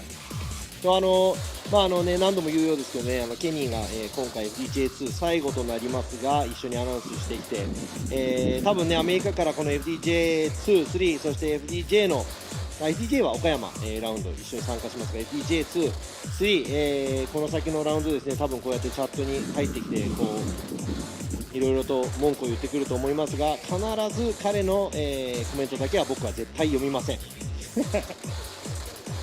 He just translated everything we just said to the spectators out here and for the Japanese side live stream, because we have 2 live streams going on right now, but it's under one video, audio, everything. Yeah, stream. 今ねこのジェスチャーはねこの、英語と日本語の放送を、一緒にしていますが、ライブストリームは1つ、そしてこのなんていうんですかね、インターネットというか電波に乗せてこの両方 One streams, 2 networks. そうネットワークが1つのストリームでネットワークが2つリンクが2つって言えばいいのかな。さあそれはさとゆき、この文字が出てきたということはいよいよやってきました。 We are finally here and you see those letters on the screen. Welcome back, guys, to the Yokohama Tire Presents 2023 FDJ2 Round 4 OKUIBUKI MOTORPARK. Here are your 2 drivers in the finals. さあ決勝戦いよいよやってきました。横浜タイヤプレゼンツ FDJ2 Round 4 OKUIBUKI 2名のドライバーがいます。こちら山下選手対与座選手。山下和孝選手はワンモアタイム幾度かのワンモアタイムの得て、ベスト8進出。そして斉藤選手トラブルもあり準決勝進出。そして中村選手を下し決勝進出、いたしました。與座選手は、ベスト16でなんとか、メズマー選手を破り石塚選手をもベスト8で破って浜田選手と嫌な路面の中勝ち上がってきたここ決勝戦。いよいよ、この2台與座選手が予選6位通過、山下選手が予選5位通過ということで最初に前を走るのがゼッケン840和孝山下 Cuz Power with Wacos and K Factory。 そして後追いポジションがCar number 43 Harry Yoza Harry's Auto with Big Kid Blocks Japan。 さあいよいよ決勝戦の幕開けです。 Let's get this final battle started. Here they are coming into this outer zone 1 right here. Yamashita coming in real hot right there.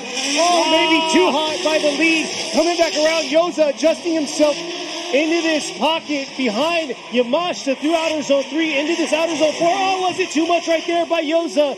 Roasting the tires into the finish. ちょっとこれはリプレイでもう一度確認しなきゃいけない。NO! ということでアウトゾーン1、山下選手、大きなミス。A huge mistake made by Yamashita, as you guys may have seen that. 3 tires off at the outside zone 1, and that lead run is going to be an incomplete. That's very unfortunate. We talked about it multiple times about that early on in the outer zone 1. And right there, Yamashita got caught up in it. We'll see how Yoza's going to do in his lead coming up next. いやー、これはちょっと痛い。決勝戦で山下選手膨らんでしまった。でも、ドリフトというのは入れ替えるまでどうなるか分かりません。You never know what's going to happen until you switch sides and finish this. 山下選手はもう與座選手を追い詰めるしかない。そして與座選手は前で Alright, here ク we リ are. ーンな走りをするしかない。Yoza coming in real hot into this outer zone 1 right here. Bringing it into the outer zone 1. Nice job. A little bit of an adjustment by him. Yamashita right up against him on the left side. Bringing it around through outer zone 2 and into this outer zone 3. Nice shot filling that zone. Flicking it back around. Getting right back on it. ということで與座選手走り切った。山下選手後ろで頑張りましたが、そのプレッシャーを何とも受けずに與座選手そのまま先行でこの路面に対してなかなかいい走りを、走っていきました。 So we'll see here if we see the judge's name pop up. Looks like we might have it one more time, but if we don't see it and they roll off, we have a winner then. さあここで、この後ですね、ジャッジの顔写真が出た瞬間、ワンモアタイム出なかったら勝敗は決まったということになります。さあ Alright, looks like they're driving off, so looks like we do have a winner here. This is it, round 4, 2023. Yokohama presents Formula Drift Japan FDJ2 here at OKUIBUKI Motor Park. It's been a long top 16. We had 37 cars starting out this weekend, and here we are down to the final one who won it all. そうなんです。横浜タイヤプレゼンツフォーミュラードリフトジャパン FDJ2 Round 4第4ラウンド、この奥伊吹モーターパーク決勝戦がただいま終わりました。そしてね、もう一度このコース清掃などね、いろいろラインを引いてくれた FDJ のメンバー、皆さん本当にお疲れ様でした。ありがとうございました。そしてね、ここまでお付き合いしてくれたチーム、ドライバー、そして観客席にいらっしゃる皆様、本当にありがとうございました。やっとこのね、大きい雨がいっぱい降った中断の中、ここまで来れたのも皆さんのおかげです。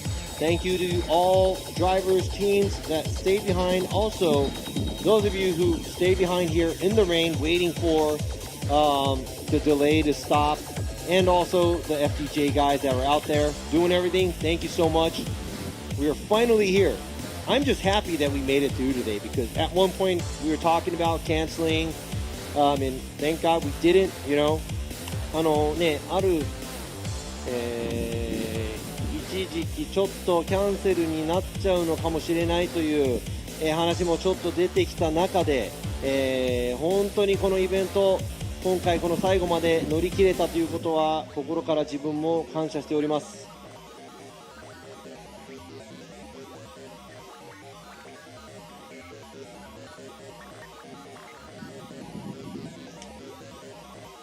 ということで、今ですね、このピットのエリア、そして僕らがいる審査席、そして FDJ のこの車両たち、こっちね、もう帰ってしまったチームも、ちらほらいますが、この FDJ3 の、午前中戦い終わったドライバーとチームたちが、ここに見られます。That right there is the FDJ3 pits. That's where the track was last week for the Pro Series, and before that you saw the FDJ2 pit area. But I gotta say, this is huge for Harry Yoza right now, sitting second in points, 20 points behind number 1 Mikey. So the results are really going to either push him forward or just bump him into that first spot.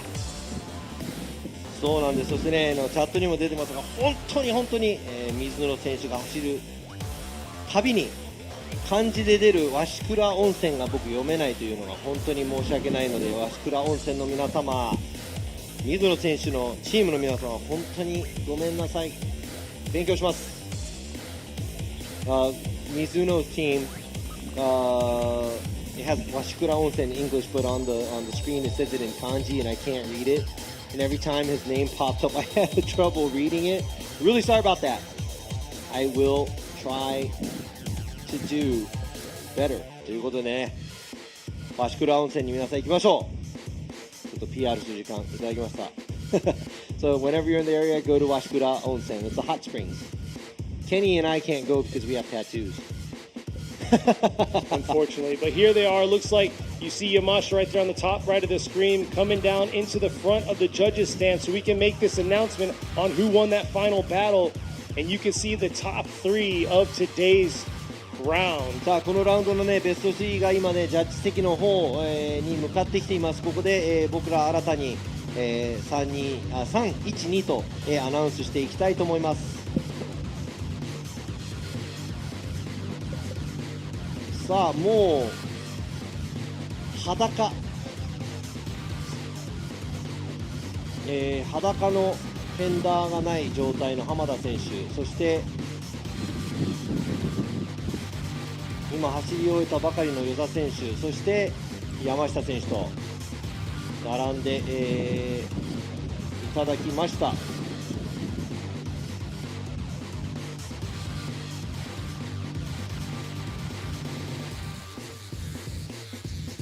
さあ、今ね浜田選手ないフェンダーを触ってます。バンパーつくんですね。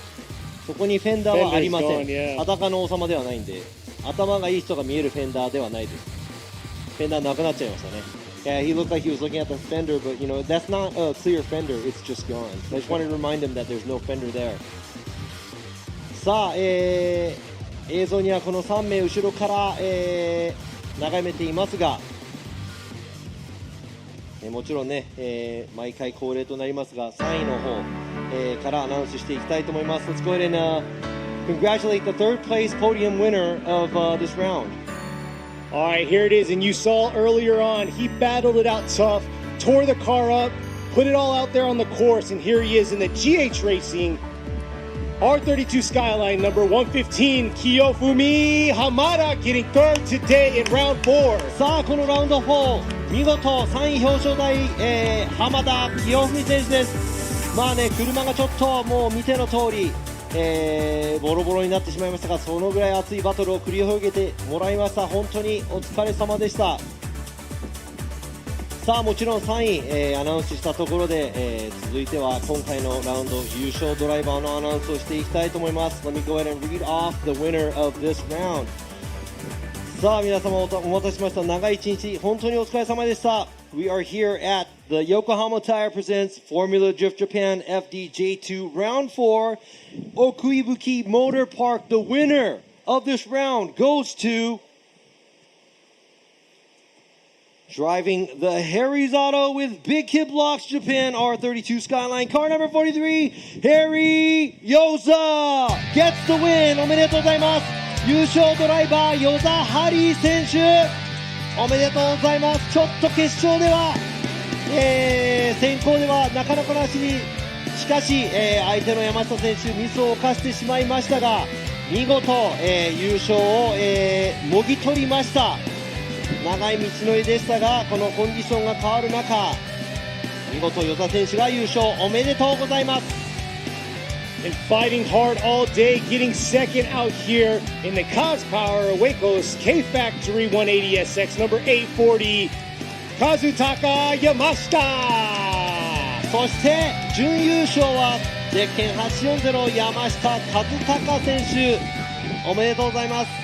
準優勝悔しいと思いますが、ちょっとドライバーの方からもお話ししたいと思います。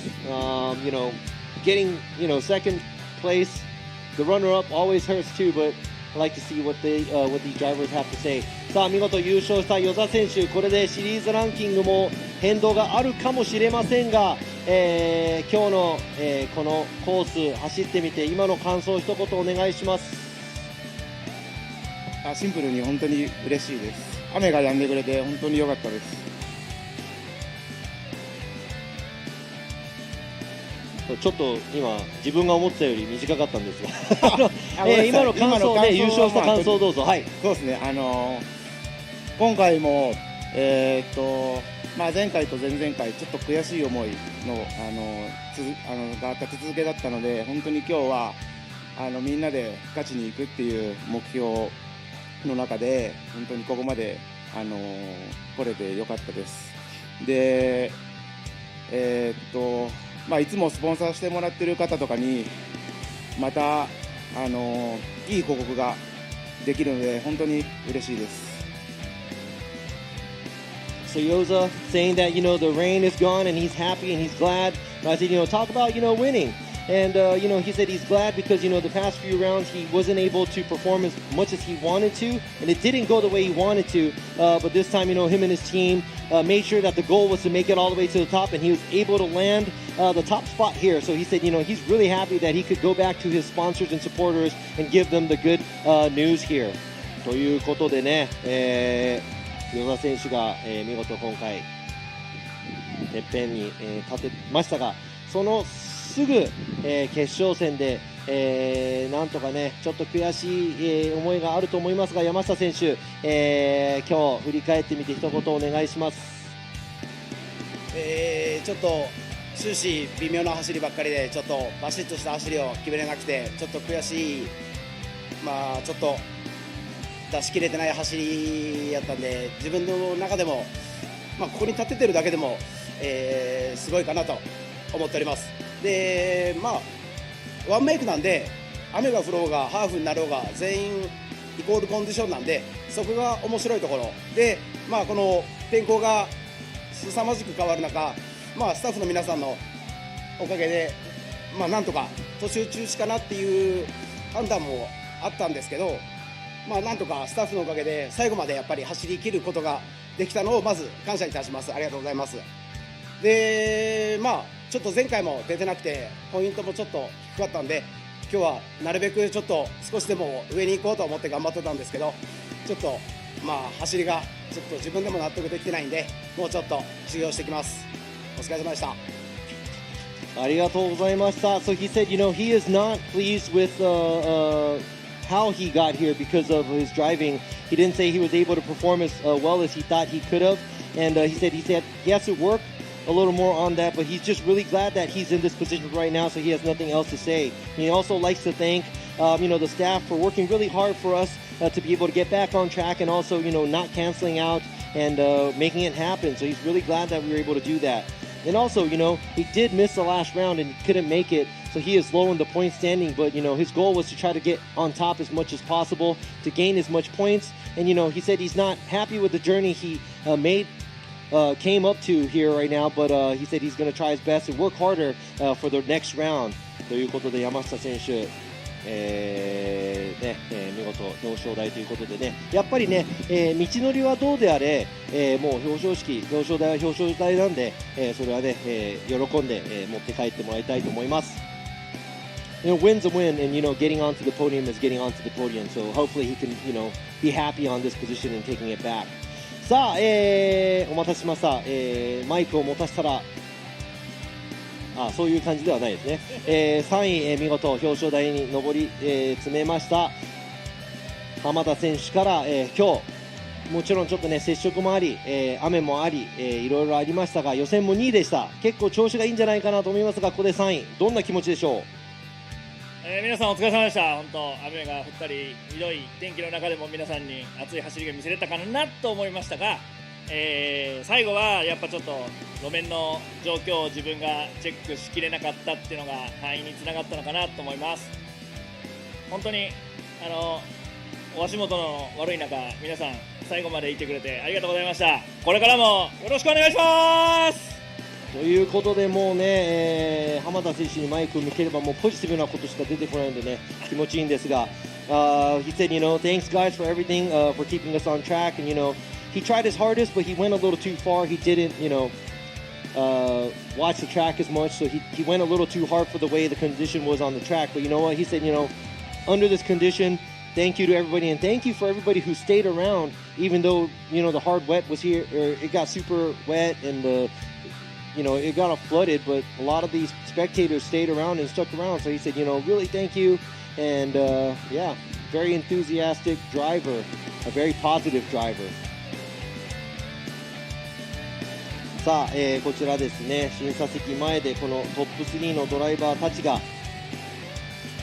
写真を、今撮っているところです。Looks like they're taking pictures of these drivers, but here you go. This is the top 3 of the Formula Drift Japan FDJ2 Round 4 here at OKUIBUKI Motor Park. Gyoza coming first, Yamashita coming second, and Hamada coming third.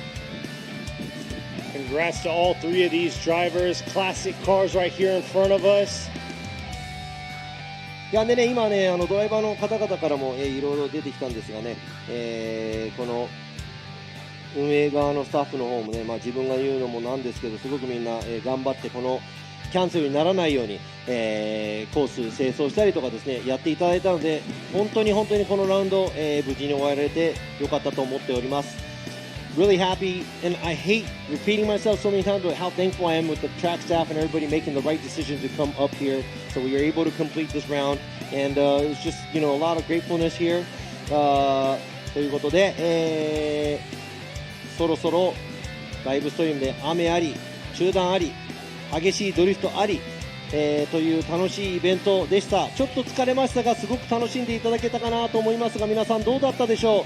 I hope you guys had a great time. We had rain delay, we had sunny driving, we had, cars hitting each other, cars going off track, all kinds of things happened. And this is FDJ2, so this is good stuff. Exactly, and it was live. You guys got to hear the Robbie Kenny podcast, so thank y'all for sticking with us through the late night, early mornings.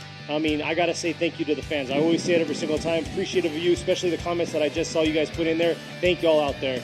ということで、今回は、これにて終わりということなんですが、次戦 FDJ2 のラウンド Round 5なんですが、日光サーキット、9月9日、9月10日、こちらですね、出てきます。そして同じ週末に今回と同じく FDJ3 Round 4日光サーキットが行われます。9月9日、そして10日、来れる人はぜひ来てください。ライブストリームで見てるだけではこのドリフトのエキサイティングな部分は絶対に伝わらないので、ぜひぜひ見に来てください。そしてね、どうしても見に来れない方は、ライブストリームの、放送後ほどスケジュールを、SNS などで、お見せしますので絶対に見てね。So here's the schedule. September 9th, 10th, FDJ2 Round 5 and FDJ3 Round 4. Nico Circuit, if you're in the area, please come out. It's so different than watching it on live stream. And if you can't come out, just make sure you watch the live stream. Exactly. It's one of those small tracks that you don't see on, live stream like this. So it's a nice, fun track. Check it out if you're in the area, like Robbie said. And there you are right there, the 3 winners of Round 4 out here at FDJ2. ということでね、ジャッジの皆様、今回は長い中断もありましたが本当にお疲れ様でした。今村洋一ジャッジ、そして深田忠宏ジャッジ、今回はありがとうございました。そして、最後に、ケニー、FDJ2 のアナウンスはこれで最後となりますのでバイバイSo that's it for Kenny. Thank you to the other judges. Yoichi Imamura sticking around, wet and dry. Tadahiro Fukada also sticking around. Thank you so much to these judges. And also, goodbye to Kenny. This is the last time we'll be hearing him for FDJ2 round. We'll hear him at Okayama. 岡山で聞けるんで、I'll be back for that. 次回の FDJ2 いないだけなんでね、大したことないですね。Yeah, not a big deal. Not a big deal. Bye. Bye.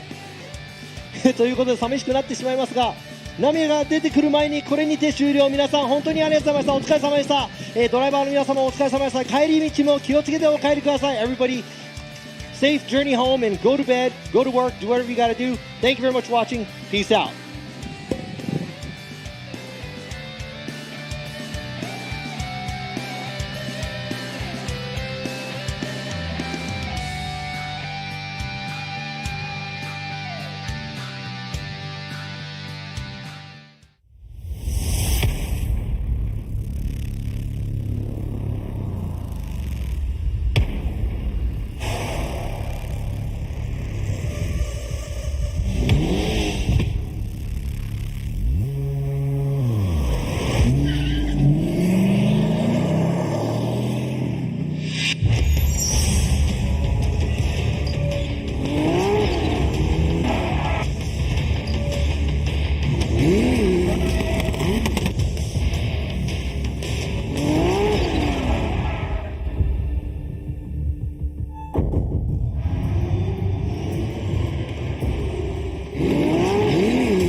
is.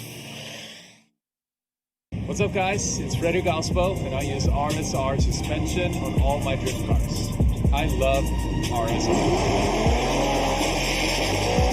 Iyo RSR Ichiban.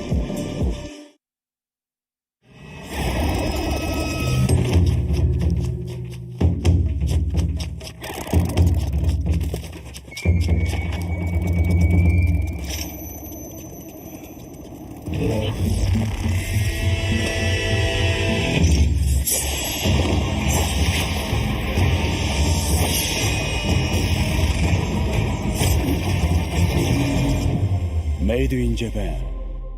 Breathe.